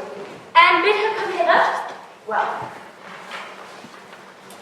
Drop, I think your other rubato were better. no, pray thee, good Meg, I'll wear this one. By my troth, 'tis not so good, and I warrant your cousin will say so. My cousin's a fool, and thou art another. I'll wear none but this. I like the new tire with an excellently, if the hair were thought browner. And your gown is a most rare fashion, in faith. I saw the Duchess of Milan's gown, they praise so. Oh, that exceeds, they say. Oh, 'tis but a nightgown in comparison to yours. The cloth of gold and cuts and laced with silver, set with pearls, down sleeves, side sleeves, and skirts round underbone with a bluish tinsel. But for a fine, quaint, graceful, and excellent fashion, yours is worth 10 on it. God give me joy to wear it, for my heart is exceeding heavy. 'Twill be heavier soon by the weight of a man. Fie upon thee! Ought not to shame. What, lady? Of speaking honorably? Is not marriage honorable in a beggar? Is not your lord honorable without marriage? I think you'd have me say, saving your reverence a husband. In bad thinking, do not trust true speaking. I'll offend nobody. Is there any harm in the heavier for a husband? None, I think. And it be the right husband and the right wife. Otherwise, 'tis light and not heavy. Ask my lady Beatrice else, here she comes. Good morrow, cuz. Good morrow, sweet hero. How now? Do you speak in the sick tune? I am out of all other tunes, methinks. Clap us into light of love. That goes without a burden. Do you sing it, and I'll dance it. You like to love with your heels. Then if your husband has stables enough, you'll see he shall have no bar. Oh, illegitimate construction. I scorn that with my heels.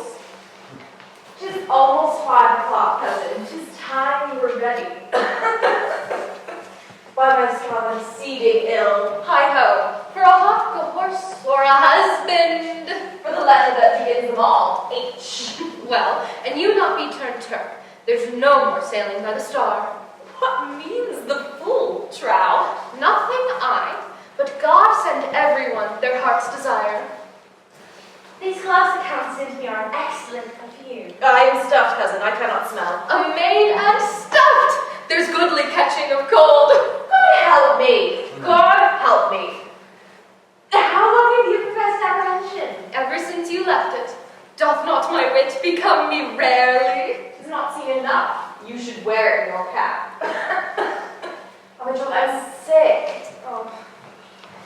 Get you some of this distilled Carduus Benedictus and lay it to your heart. It is the only thing for a qualm. There thou prickest so with this. Benedictus? Why Benedictus? Some moral in this Benedictus? Moral? No, by my troth, I have no moral meaning. I meant plain holy thistle. You may think, perchance, that I think you are in love. Nay, by our lady, I am not such a fool to think what I list, nor list not to think what I can. Nor indeed, I could not think, if I were to think my heart out of thinking, that you are in love, or that you will be in love, or that you can be in love. Yet Benedict was such another, and now he is become a man. He swore he would never marry, and yet now, in despite of his heart, he eats his meat without grudging. And how you may be converted, I know not. But methinks you look with your eyes as other women do. What pace is this thy tongue keeps? Not a false gallop. Father Withdrawal, the Prince, the Count, Signor Benedict, Don John, and all the gallants of the town are come to fetch you to church. Help to dress me, good Cass, good Margaret, good Ursula.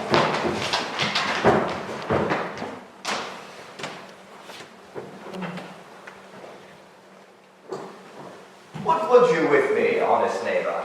Marry, sir, I would have some confidence that discerns you near me. Brief, I pray you, for you see it is a busy time with me. Marry, this it is, sir. Yes, in truth it is, sir. What is it, my good friends? Good man Virgis speaks a little off the matter. An old man, sir, and his wits are not so blunt as God help I would desire they were. But in faith is honest as the skin between his brows. Yes, I thank God I'm honest as any man living. That is an old man, and no honester than I. Comparisons are odorous. Palabras, neighbor. Neighbors, you are tedious. Oh, it pleases your worship to say so. But we are the poor Duke's officers. But for my own part, if I were as tedious as a king, I could find it in my heart to bestow it all on your worship. All thy tediousness on me, ah? Yea, and it's worth £1,000 more than 'tis, for I hear as good exclamation on your part as of any man in the city. And though I am but a poor man, I am happy to hear it. And so am I. I would fain know what you have to say. Marry, sir, our watch tonight, accepting his worship's presence, have taken a couple of as errant knaves as any in this inn. An old man, sir, he will be talking, as they say, when the age is in, the witch is out. God help us, it is a world to see. Well, God's a good man, and 2 men ride a horse, 1 must ride behind. An honest soul, in faith, by my troth, he is, as ever broke bread. But God is to be worshipped. All men are not alike. Alas, neighbor. Indeed, neighbor, he comes too short of you. Gifts that God gives. I must leave you. Oh, marry, sir. 1 word, sir. A watch, sir, have indeed comprehended 2 auspicious persons, and would have them this morning examined before your worship. Take their examination themselves and bring it me. I am in great haste, as it may appear out here. Oh, it shall be suffragans, sir. Drink some wine, there you go. Farewell. My lord, they say me to your daughter to her husband. I will wait upon them. I am ready. Go, my partner, go. Get you to Francis C. Cole. Only get the learned writer to set down. We are to examination these men. And we must do it wisely. Yea, we will spare for no wit. It is that shall drive some of them to an outcome. Only get the learned writer to set down our excommunication and meet me at the jail.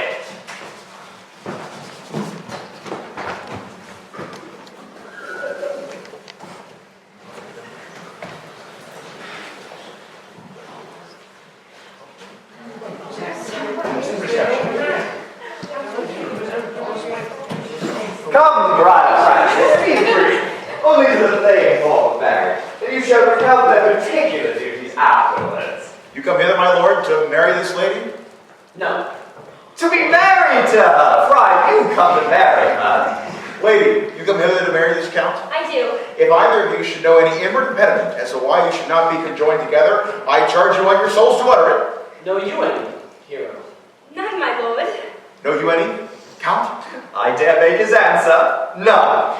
What man dare do What men may do, what men daily do, not knowing what they do. How now, dejections, why then? Some be of laughing.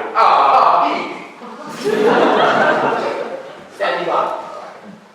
Father, by your free and unconstrained soul, do you give me this maid, your daughter?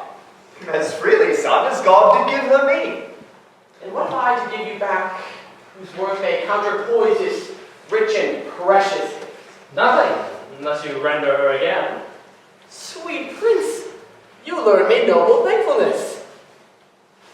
There we are! Take her back again. Give not this rotten orange to your friend. She's but the sign and semblance of her honor. Behold, how like a maid she blushes here. Comes out that blood is modest evidence to witness simple virtue. Oh, what authority and show of truth can cunning sin cover itself withal? Would you not say, all you that see her, that she were made by these exterior shows? But she is none. She knows the heat of a luxurious bed. Her blush is guiltiness, not modesty. What do you mean, my lord? Not to be married. Not to make my soul to an approved wanted. Dear my lord, if you in your own proof have vanquished the resistance of her youth and made defeat of her virginity... I know what you would say. If you have known her, then she did embrace you as her husband and so extenuate the forehand sin. No, Leanna, I never tempted her with word too large. But as a brother to his sister showed bashful sincerity and comely love. And seemed I ever otherwise to you? Out on me, see me! I will write against it. You seem to me as Diane in her order, as chaste as is the bud ere it be blown. But you are more intemperate in your blood than Venus, or those pampered animals that rage in savage sensuality. Is my lord well that he doth speak so wise? Sweet prince, why speak not you? What should I say, Leanna? I stand here dishonored, who link my dear friend to a common snare!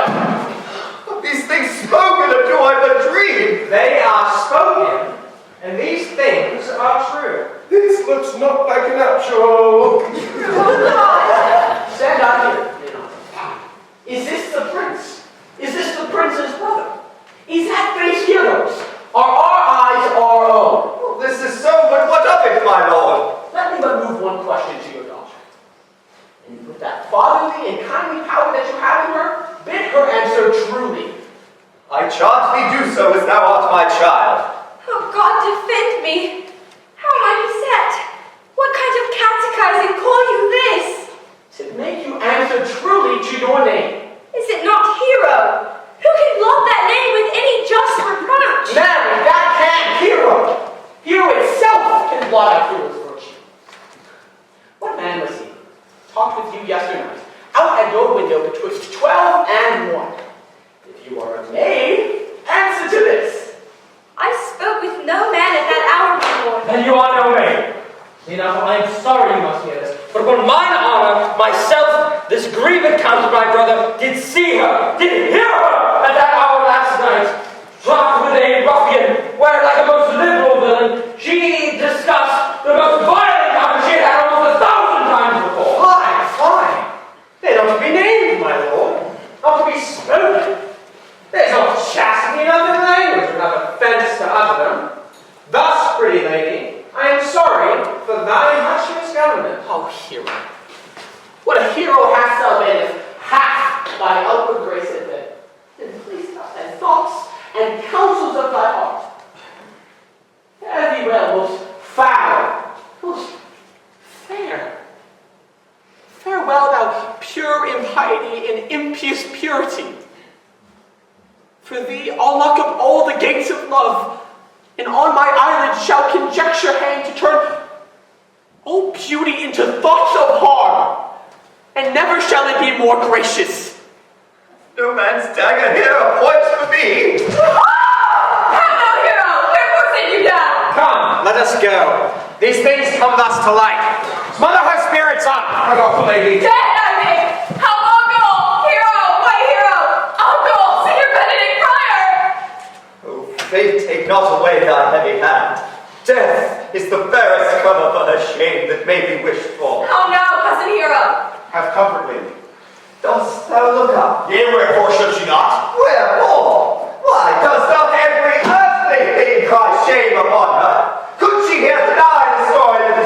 in her blood. Do not live here. Do not open thine eyes. For I thought thou wouldst not quickly die. Thought thy spirits were stronger than thy shames. Myself would on the rear word of reproach strike in thy life. Grieved I had but one. Chid I for that at frugal nature's frame. Oh, one too much by thee. Why had I one? Why wast thou ever lovely in mine eyes? Why had I not with charitable hand taken up a beggar's issue at my gates, whose smash thus admired within me I might have said, no part of it is mine. This shame derives itself from unknown loins, but mine. And mine I loved, mine I praised, mine that I was proud of, mine so much that I to myself was not myself valuing of her. Why she, oh she is fallen into a pit of ink that the wide sea hath drops too few to wash her clean again, and salt too little to give season to her foul tainted flesh. Sir, be patient. As for my part, I am so attired in wonder I know not what to say. On my soul, my cousin is blind. Lady, were you with that fellow last night? No, truly not. Although until last night I had this 12-month better bedfellow. Confirm! Oh, that which was before stronger pain that was bought up with grapes of wine. Would the princess lie? And Claudio lie who loved her so that speaking on her foulness did wash it with tears? Hence from her! Let her die! Hear me a little, for I have only silent been so long and given way unto this strange course of fortune. By noting of the lady, I have marked 1,000 blushing apparitions to start into her face. 1,000 innocent shames and angel whiteness beat away those blushes. And in her eyes, there hath appeared a fire to burn the air these princes hold against her maiden truth. Call me a fool. Trust not my reading nor my observations, with which experimental seal doth warn the tenor of my book. Trust not my age, my reverence, calling your divinity. If this lady lie guiltless here, under some biting air. Friend, this cannot be. Thou seest that all the grace that she hath left us not to add to her damnation a sin of perjury. She not denies it. Why seekest thou to cover with excuse that which appears in proper nakedness? Lady, which manner do you accuse of? They know that to accuse me, I know none. If I know more of any man alive than that which maiden modesty doth warrant, may all my sins lack mercy. O my father, prove you that with any man with me conversed, or that I, yesternight, maintained the change of words with any creature. Refuse me, hate me, torture me to death. There are some strange misprisonment in the prince's voices. The two of them have the very bent of honor. If their wisdoms be misleadenness, the practice lives in John the Bastard, whose spirits toil in frame of villainies. I know not. If they but speak truth of her, these hands shall tear her. They do wrong her honor. The proudest of them shall hear of it. Time hath not yet dried up this blood of mine, nor age so eat up my invention, nor fortune made such havoc of my means, nor my bad life bereft me so much of friends, that they shall find awakened in such a one both strength of limb and policy of mind, ability of means and choice of friends to quit me of them thoroughly. Pause a while, and let my counsel sway you in this case. Your daughter here the princes have left for dead. Let her secretly be kept in for a while, and publish it that she is dead indeed. Maintain a mourning ostentation, and on your family's old monument hang mournful epithets, and do all rites that appertain unto a burial. What shall become of this? What will this do? Mary, this will carry on her behalf, change slander to remorse. That is some good. But not for that dream on this strange course, but on this travail look for greater birth. She dying, as it must be so maintained, upon the instant that she was accused, shall be lamented, pitied, and excused of every hearer. For it so falls out that what we have we prize not to the values whilst we enjoy it. But being lacked and lost, why then we find the value, then we find the virtue that possession would not show us whilst it was ours. So will it fare with Claudio. When he shall hear she died upon his words, the idea of her life shall sweetly creep into his study of imagination. In every lovely organ of her body shall come more apparelled and more precious habit, more moving, delicate, and full of life, into the eye and prospect of his soul, than when she ever lived indeed. Then he shall mourn, if ever love had interest in his liver, and wish he had not accused her. Know that we thought his accusation to be true. Let this be so, and doubt not but success will fashion the event in better shape than I can lay it down in likelihood. But of all aim but this be love and false. The supposition of the lady's death shall quench the wonder of her infamy. And if this little's not well, you may seclude her, as best befits her wounded reputation, in some reclusive and religious life, out of all eyes, tongues, minds, and injuries. Signor, let the friar advise you. And though you know my inwardness and love is very much unto the prince and Claudio, yet by mine honor I shall deal in this as secretly as your soul should with your body. Being that I flow in grief, the smallest twine may lead me. 'Tis well consented. Presently away, for the strange sores strangely they strain the cure. Come, lady, die to live. This wedding day is perhaps but prolonged. Have faith and endure.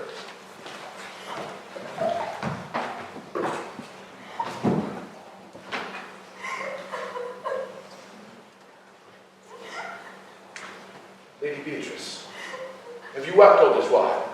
Yea, and I will weep a while longer. I will not desire that. You have no reason. I do it freely. Surely, I do believe your fair cousin is wrong. How much might the man deserve of me that would right her? Is there any way to show such friendship? A very even way, but no such friend. May I land it? It's a man's office, and not yours.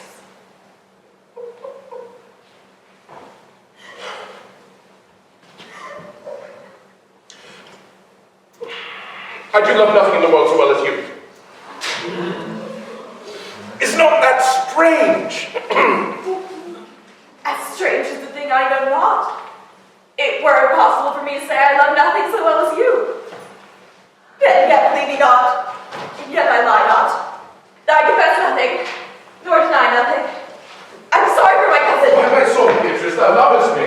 Do not swear anything. I will swear by you love me, and I will make him eat it that says I love not you. You not eat your word. With no sauce that can be devised to it. I protest. I love thee. Why then God forgive me? What offense, sweet Beatrice? You stayed me in a happy hour. I was about to protest I loved you. Then do it with all thy heart. I love you with so much in my heart that none is left to protest. Come, bid me do anything for thee. Kill Claudio. Not the wide world. You kill me to deny it. Very well. Tell me, sweet Beatrice. I've gone on here. There is no love in you. Therefore, you let me go. Beatrice. Faith, I will go. We'll be friends first. You dare easier be friends with me than fight my enemy. Is Claudio thine enemy? Is he not proved to the height of villain that has slandered, scorned, dishonored my kinswoman? God, that I were mad. What? Bear in hand till they come to take hands, and then with public accusation, uncovered slander, unmitigated rancor. Oh, God, that I were mad. I would eat his heart in the marketplace. Hear me, Beatrice. Talk with a man out the window. A proper say. Nay, but Beatrice. Sweet hero! She's wronged! She's slandered! She's undone! Beatrice! Citizen county, surely a princely testimony, a goodly count convict, sweet valley, surely. God, that I were mad for his sake, that I am frightened to be a man for my sake. But manhood is melted into currencies, valor into compliment, and men are only turned into talking trim ones too. He's now well exactly easily tells a lie and swears it. I cannot be a man who's wishing. Therefore I will die a woman with grieving. Very Beatrice. By this hand I love thee. Use it for my love, some other way than swearing by it. Think you in your soul that the Count Claudio hath wronged hero? Yea, as surely as I had a thought or soul. Enough. I'm engaged. I will challenge him. I will kiss your hand, and I will leave you. By this hand Claudio shall render me a dear account, and as you hear of me, so think of me. Go comfort your cousin. I must say she is dead, and so farewell.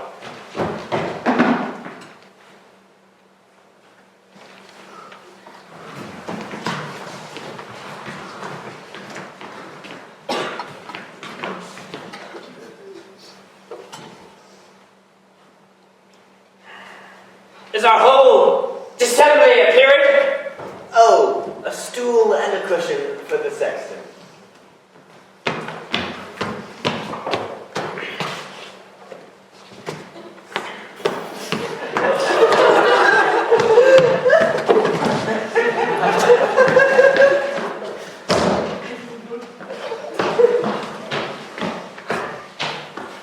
Which be the malefactors? Mary, that's am I, and my partner. Nay, that's certain. We have the exhibition to examine. But which are the offenders that should be examined? Let them come before Master Constable. Yea, Mary, let them come before me.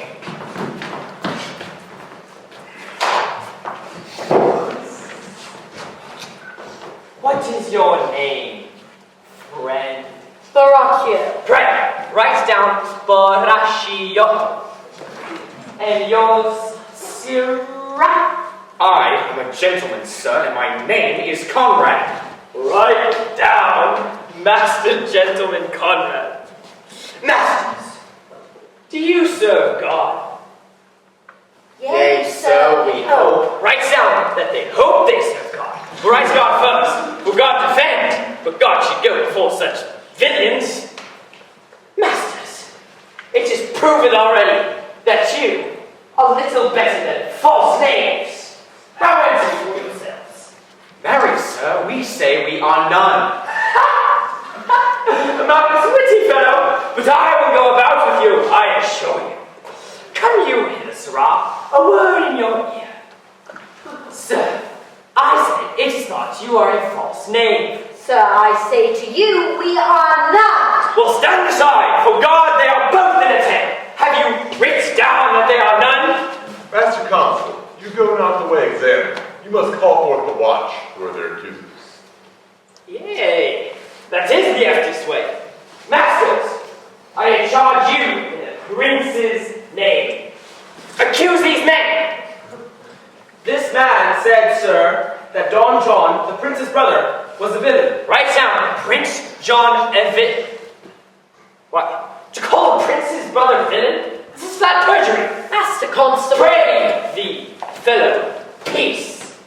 I do not like thine. Look, I promise thee. What heard you him say else? Marry, that he had received 1,000 ducats of Don John for accusing the lady here wrongfully. Flat burglary, as ever was committed. Yea, by mass that it is. What else, fellow? And that Claudio did mean upon his words to disgrace here before the whole assembly, and not America. Oh, villain, thou wilt be condemned into everlasting redemption for this. What else? This is all. And this is more, masters, than you can deny. Prince John in the morning secretly stolen away.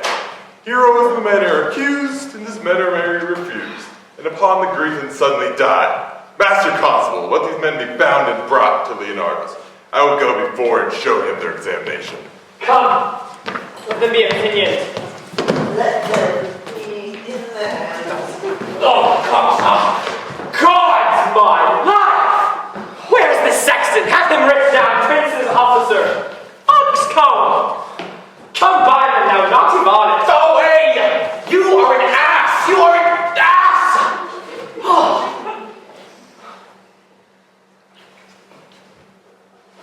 Dost thou not suspect my place? Dost thou not suspect my ears? Oh, that they were here to rip me down an ass! But remember that I am an ass.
thus to second group against yourself.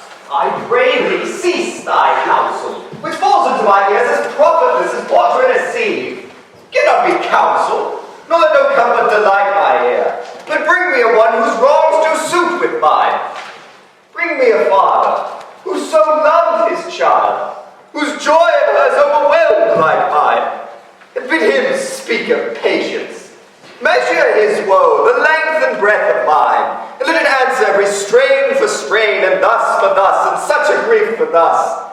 In every branch let him in shape and form. If such one will smile and stroke his beard, bid sorrow wag, cry hem when he should groan, patch grief with proverbs, make misfortune drunk with candle wasters, bring him yet to me, and I and him will gather patience.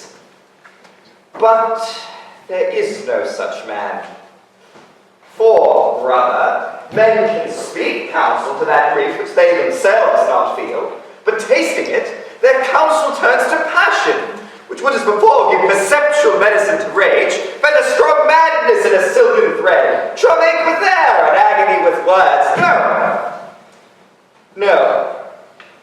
'Tis all men's office to speak patience to those that wring under the load of sorrow, but no man's virtue or sufficiency to be so moral when he shall endure the like himself. Devil give me no counsel, my griefs cry louder than advertisement. Therein do men from children nothing differ. I pray thee peace. I will be flesh and blood. That ever yet was philosopher that could patiently endure the toothache, ever yet writ the style of gods and made a push at chance and sufferance. Yet bend not all the harm upon yourself. Make those that do offend you suffer too. There thou speakest reason. My soul doth tell me Hero is belied. That shall Claudio know.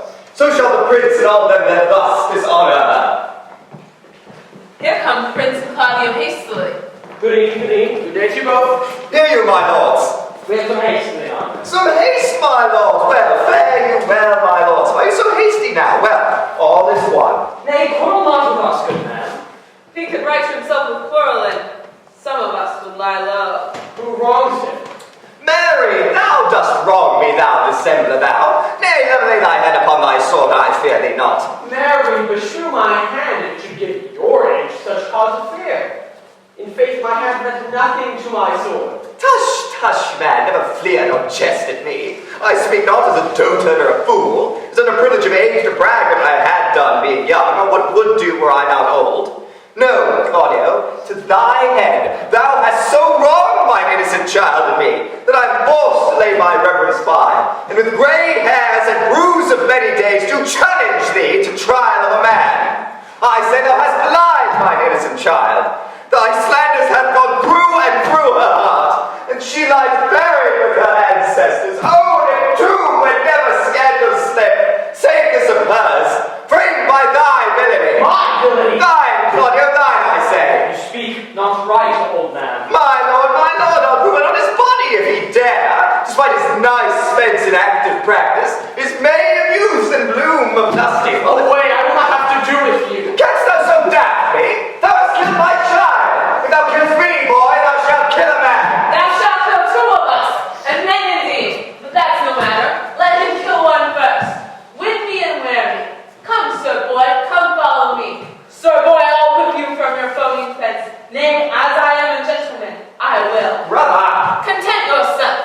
God knows I love my niece, and she is dead. Slandered to death by villains that dare as well answer man indeed as I dare take a serpent by the tongue. Boys, apes, jacks, braggarts, milksops. Brother Anthony! Hold you content. What, man? And I know them, yea, what they weigh, even to the utmost supple, scambling, outfacing, fashion-monging boys that lie and caw and flout, defame and slander, go antically and show outward hideousness and speak off half a dozen dangerous words of how they may hurt their enemies, if they dare. That is all. But brother Anthony! Come, do not you meddle. Let me deal in this. Gentlemen, we will not wait your patience. My heart is sorry for your daughter's death, but she was accused of nothing that was not true and very foolproof. My lord! I will not hear it. No. Come, brother, away. I will be heard. and shall, or some of us, will smart for it.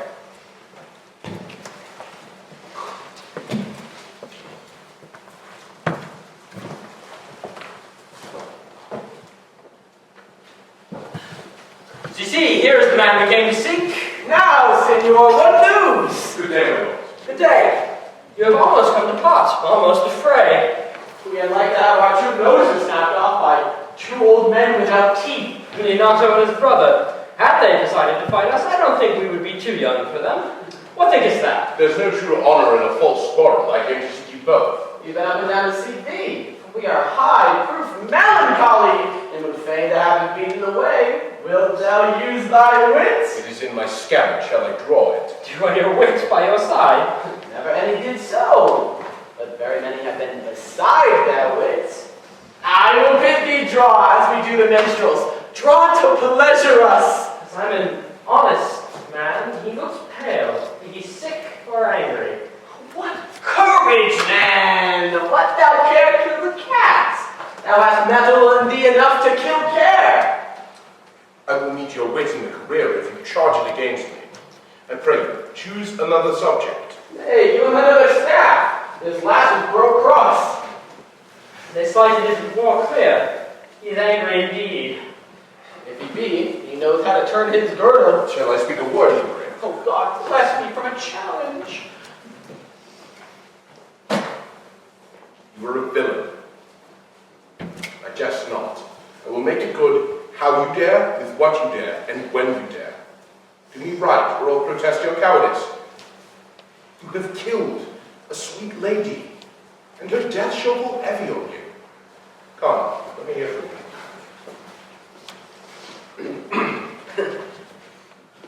I will meet thee, so I may have a good cheer. What? A feast, a feast. In faith, he hath bid me to a calf's head and a capon. If I do not carve most curiously, say mine act not. Shall I not find a woodcock too? Sir, your wit ambles well. It goes easily. Let me tell you how Beatrice praised thee. I tell her that you have a good wit. Yea, she says, good as it harms no one. Nay, I say he hath a fine wit. Yea, she says, a fine little one. Nay, I say he hath a great wit. Yea, she says, a great good one. Nay, I say he is very wise. Yea, she says, a very wise man. Nay, say I, he has the tongues. Yea, she says, for he swore something to me on Monday that he forswore Tuesday morning. Therein the two tongues. Thus she transcribed your particular virtues for about an hour, till with a sigh she concluded that thou wast the properest man in Italy. And then she wept heartily and said, she cared not. And that she would love him dearly, she did not hate him heartily. All, and moreover, and God saw him when he was hid in the garden. And when will we mount the savage bull's horns on the sensible Benedict's head? Yea, and the text underneath says, here dwells Benedict, the married man. Fare you well, boy. You know my mind. I leave you now to your gossip like humor. You break jests as braggarts do their blades, which, God be thanked, hurt not. For you, my lord, for your many courtesies, I thank you. I must discontinue your company. Your brother the bastard is fled from Messina. You have among you killed a sweet and innocent lady. As for my lord Blackbeard there, he and I shall meet. Until then, peace be with him.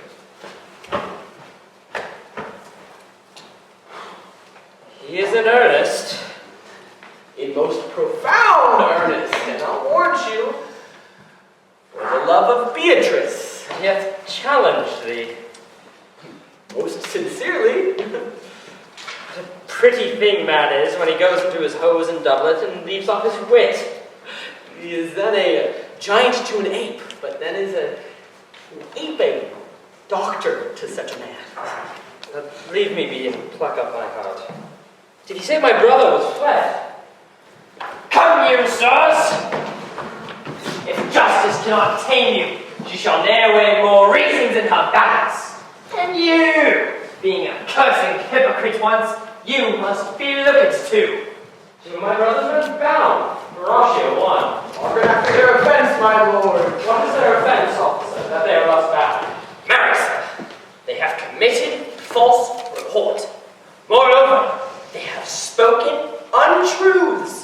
Secondarily, they are slanderers. Sixth and lastly, they have belied a lady. Thirdly, they have verified unjust things.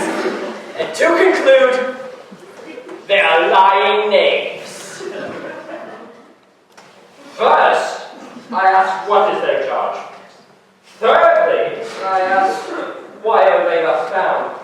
Sixthly, I ask what lay you to their charge. And to conclude, who have they offended? Rightly reasoned and in his own division. There's one meaning well suited. Masters, who have you offended that you are thus found? This learned constable is too cunning to be understood. Sweet prince, allow me to go no further to mine answer. Do you hear me? Let this count kill me. I have deceived even your very eyes. For your wisdoms could not discover these yellow fools have brought to light. Who in the night overheard me confessing to this man how Don John, your brother, incensed me to slander Lady Hero. How you were brought into the orchard and saw me court Margaret in Hero's garments. How you disgraced her when you could marry her.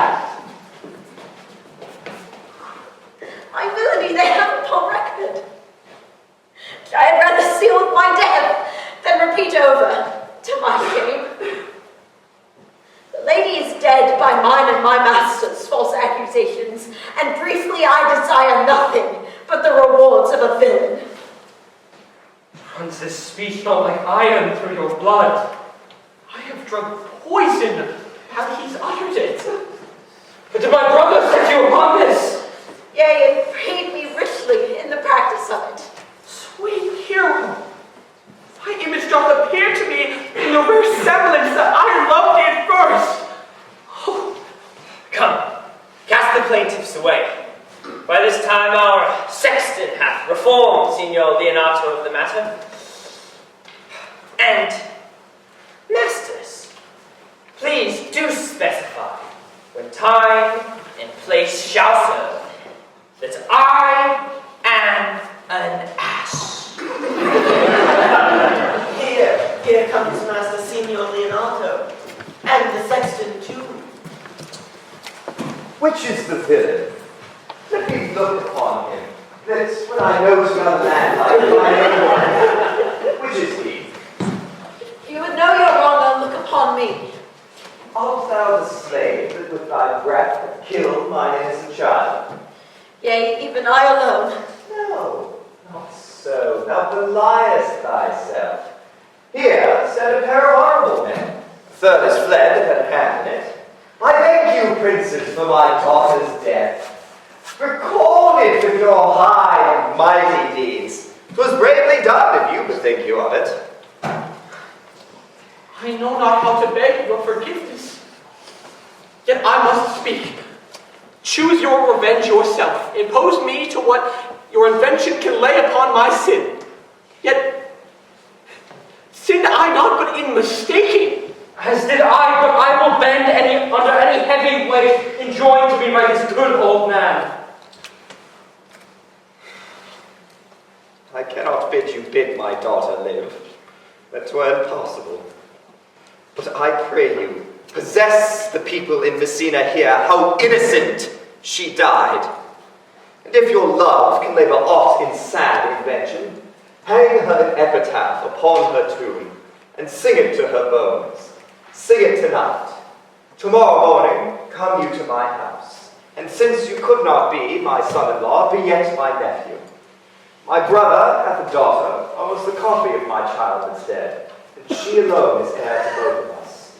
Give her the right you should have given her cousin, and so dies my revenge. Oh, noble sir, your overkindness does rather bring tears from my eyes. I do embrace your offer, and for henceforth dispose of poor Claudia. Tomorrow, then, I shall expect your coming. Tonight, I take my leave. This naughty man shall face to face be brought to Margaret, who I believe was packed in all this wrong, hired to it by your brother. No, by my soul, he did not.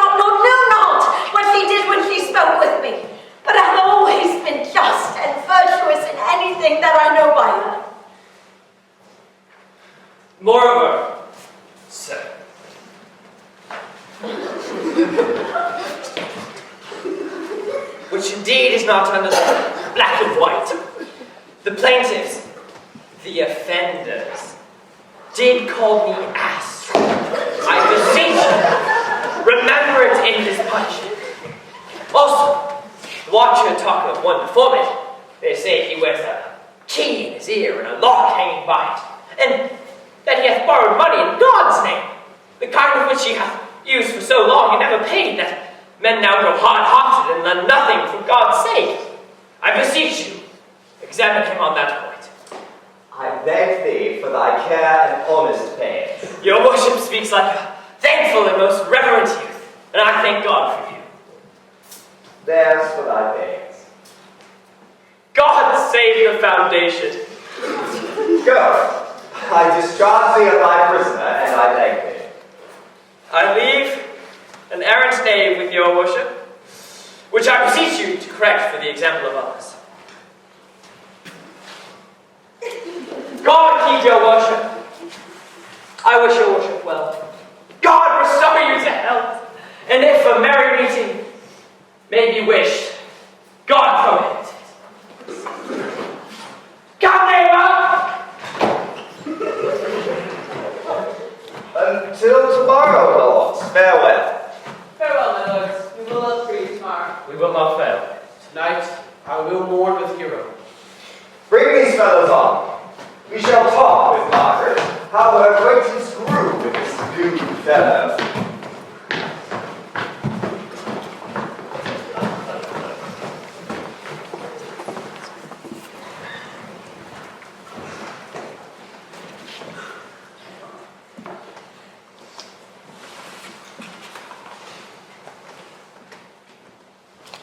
Mistress Margaret, deserve it, my hand, by helping me to the speech of Beatrice. Will you then write me a sonnet in praise of my beauty? In so high a style, Margaret, that no man living shall e'er come over it, for, in most comely truth, doth the service it. To have no man come over me? Why shall I always keep below stairs? Thy wit is as quick as the greyhound's mouth it catches. And yours as blunt as the fencer's foils, which hit but hurt not. A most manly wit, Margaret. Since it will not hurt a woman, I pray thee call Beatrice. I give thee the bucklers. Give us the swords. We have bucklers of our own. And if you use them, you will need to fit the pikes to the vice, and they are dangerous weapons for maids. Well, I will call Beatrice to you then, who I think hath legs. And therefore will come.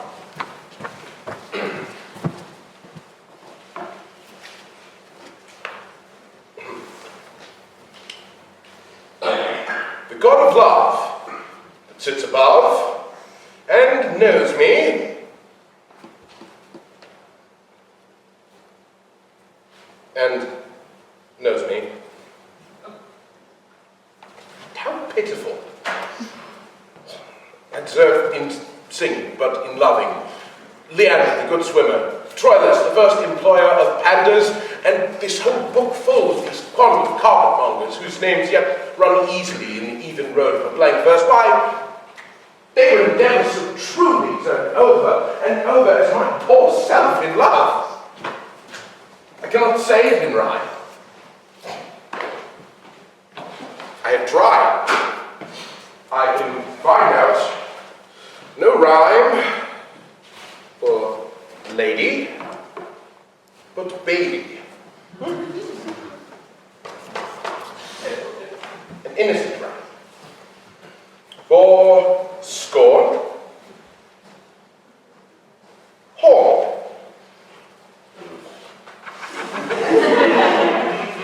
A hard rhyme. For school, fool.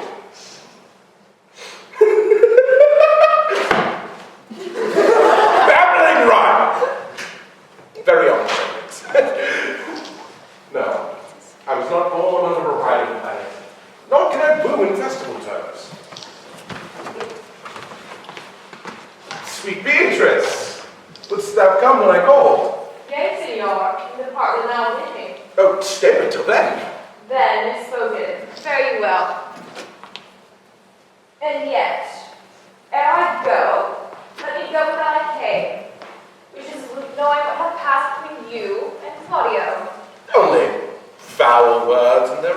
kiss you. Foul words about foul wind, and foul wind about foul breath. Foul breath is noisome. Therefore I would part unkissed. Thou hast frightened the word out of his right sense, so forcible is thy wit. And so I must tell thee plainly, Claudio undergoes my challenge, and I must either hear from him shortly or subscribe him a coward. So, tell me, for which of my bad parts did you first fall in love with me? For them all together, which maintain so politic state of evil, that they would not admit any good part to intermingle with them. But for which of my good parts did you first suffer love for me? Suffer love? A good epithet. I do indeed suffer love, for I love thee against my will. In spite of your heart, I think. Alas, poor heart. You spite it for my sake, I will spite it for yours. For I will never love that which my friend hates. We are too wise to woo peaceably. Fears not in this confession. There's not one wise man among 20 that will praise himself. An old instance, Beatrice, that lived in the time of good neighbors.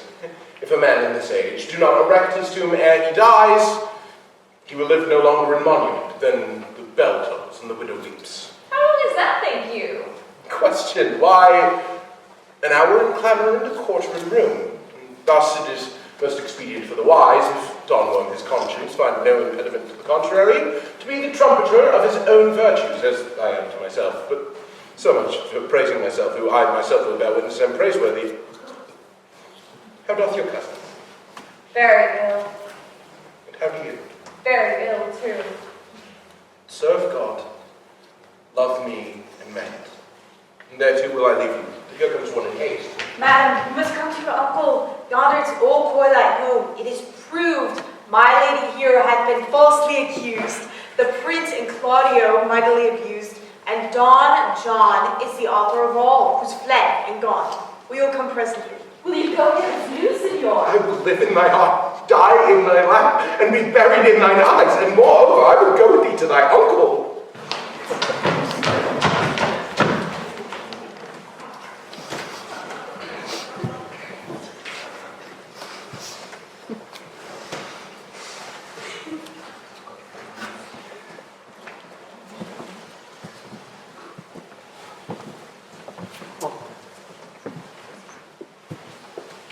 Is this the monument of Leanna?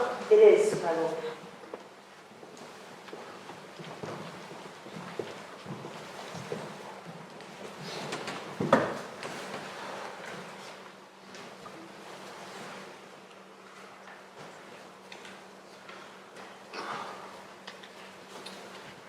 Done to death by slanderous tongues was the hero that here lies.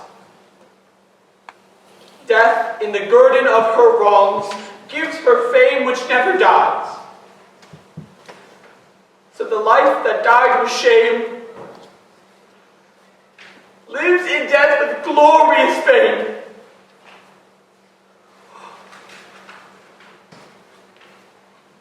Hang thou there upon the tomb, praising her when I am dumb. Now music, sound, sing your solemn hymn.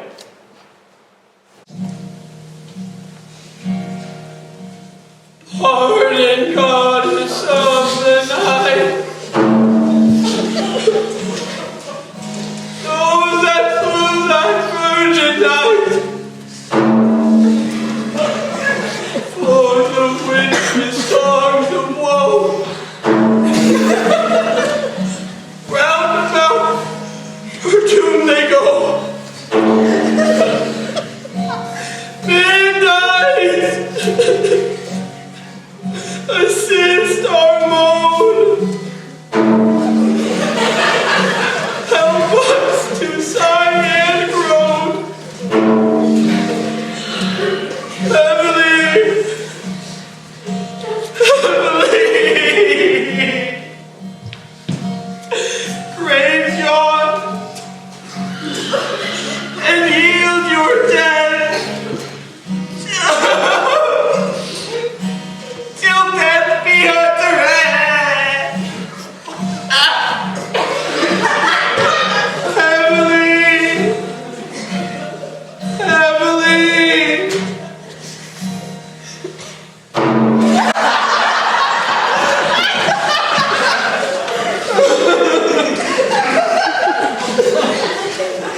Masters, strike out your torches.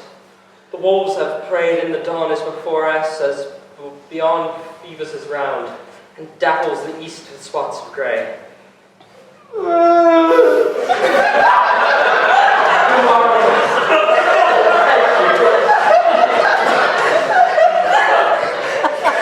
morning, Master. It's a summer way.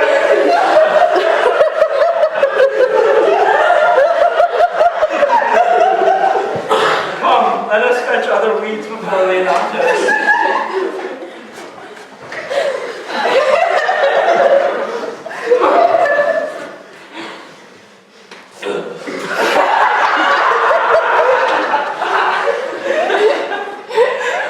And now hybrid with luckier issues to meet us than for this, for whom we rendered up these woes.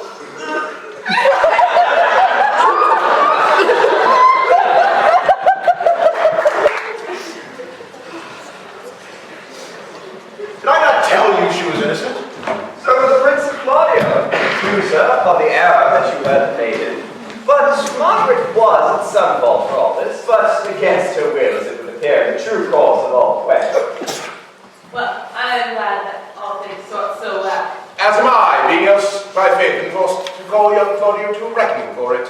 Well, daughter, and you gentle with it all, withdraw by yourselves into a chamber, and when I call for you, come in a mask. The Prince and Claudio did promise by this hour to visit me. You know your office, brother. You must play the father to your brother's daughter, and give her to young Claudio. Which I will do, confirmed promise. Friar, I must entreat your pains, I think. To do what, Signor? Either to bind me or undo me. One minute. Signor Leanna, truth it is, good signor, that your niece regards me with an eye of favour. That I my daughter lent her. 'Tis most true. And I do with an eye of love requite her. The sight whereof I think you had from me, from Claudio and from the Prince, but was your will. Your answer, sir, is enigmatical. But as for my will is your good will this day to be joined with ours in honourable marriage. Which friar I will desire your help. My heart is with your liking. And my help. Here comes the Prince and Claudio. Good morrow, this fair assembly. Good morrow, Prince. Good morrow, Claudio. Are you yet resolved to marry with my brother's daughter? I will rule my mind where she needs you. Call the fourth brother. Here stands the friar ready. What's the matter, Benedict, that thou hast such a February face, so full of frost, wind, and storm? I think he thinks upon the savage bull. Push, fear not, man. We'll tip thy horns with gold, and all Europa shall rejoice at thee, as once Europa did at lusty Jove, that played the noble beast in love. Old Job, sir, had an amiable low, and some such strange bull jumped your father's cow, and he got a calf in his noble feet, and you are just like him, having just his bleat. I owe you for this. Here come other reckonings.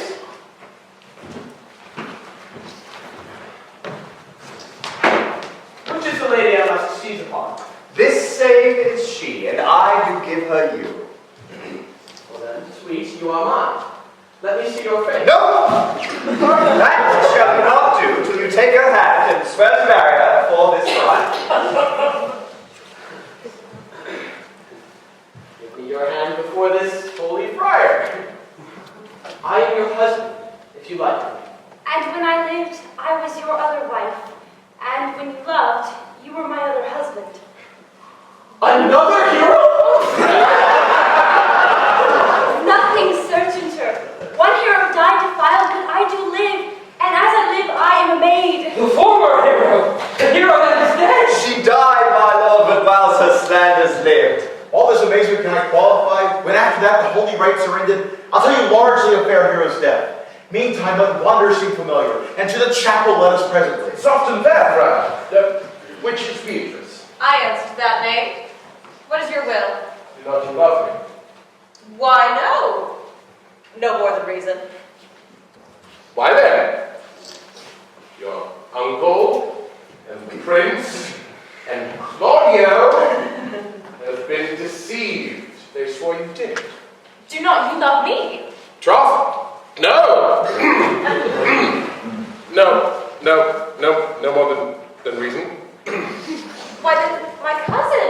Margaret and Ursula are much deceived. But they did swear you did. They swore you were ever sick of me. They swore you were well nigh dead for me. Tis no such matter, then you do not love me. No! Truly, but in friendly recompense.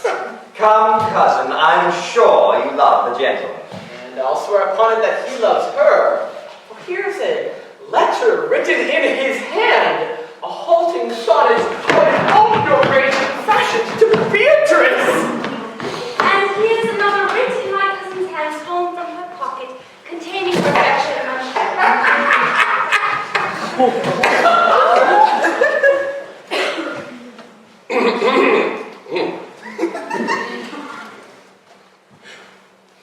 A miracle.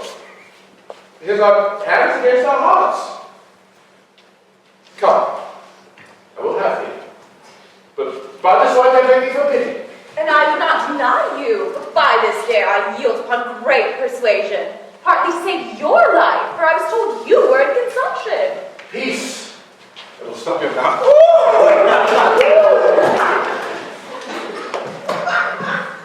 How dost thou, Benedict the merry man? Oh, tell me what, Prince, a college of witchcrackers cannot flout me out of my humour.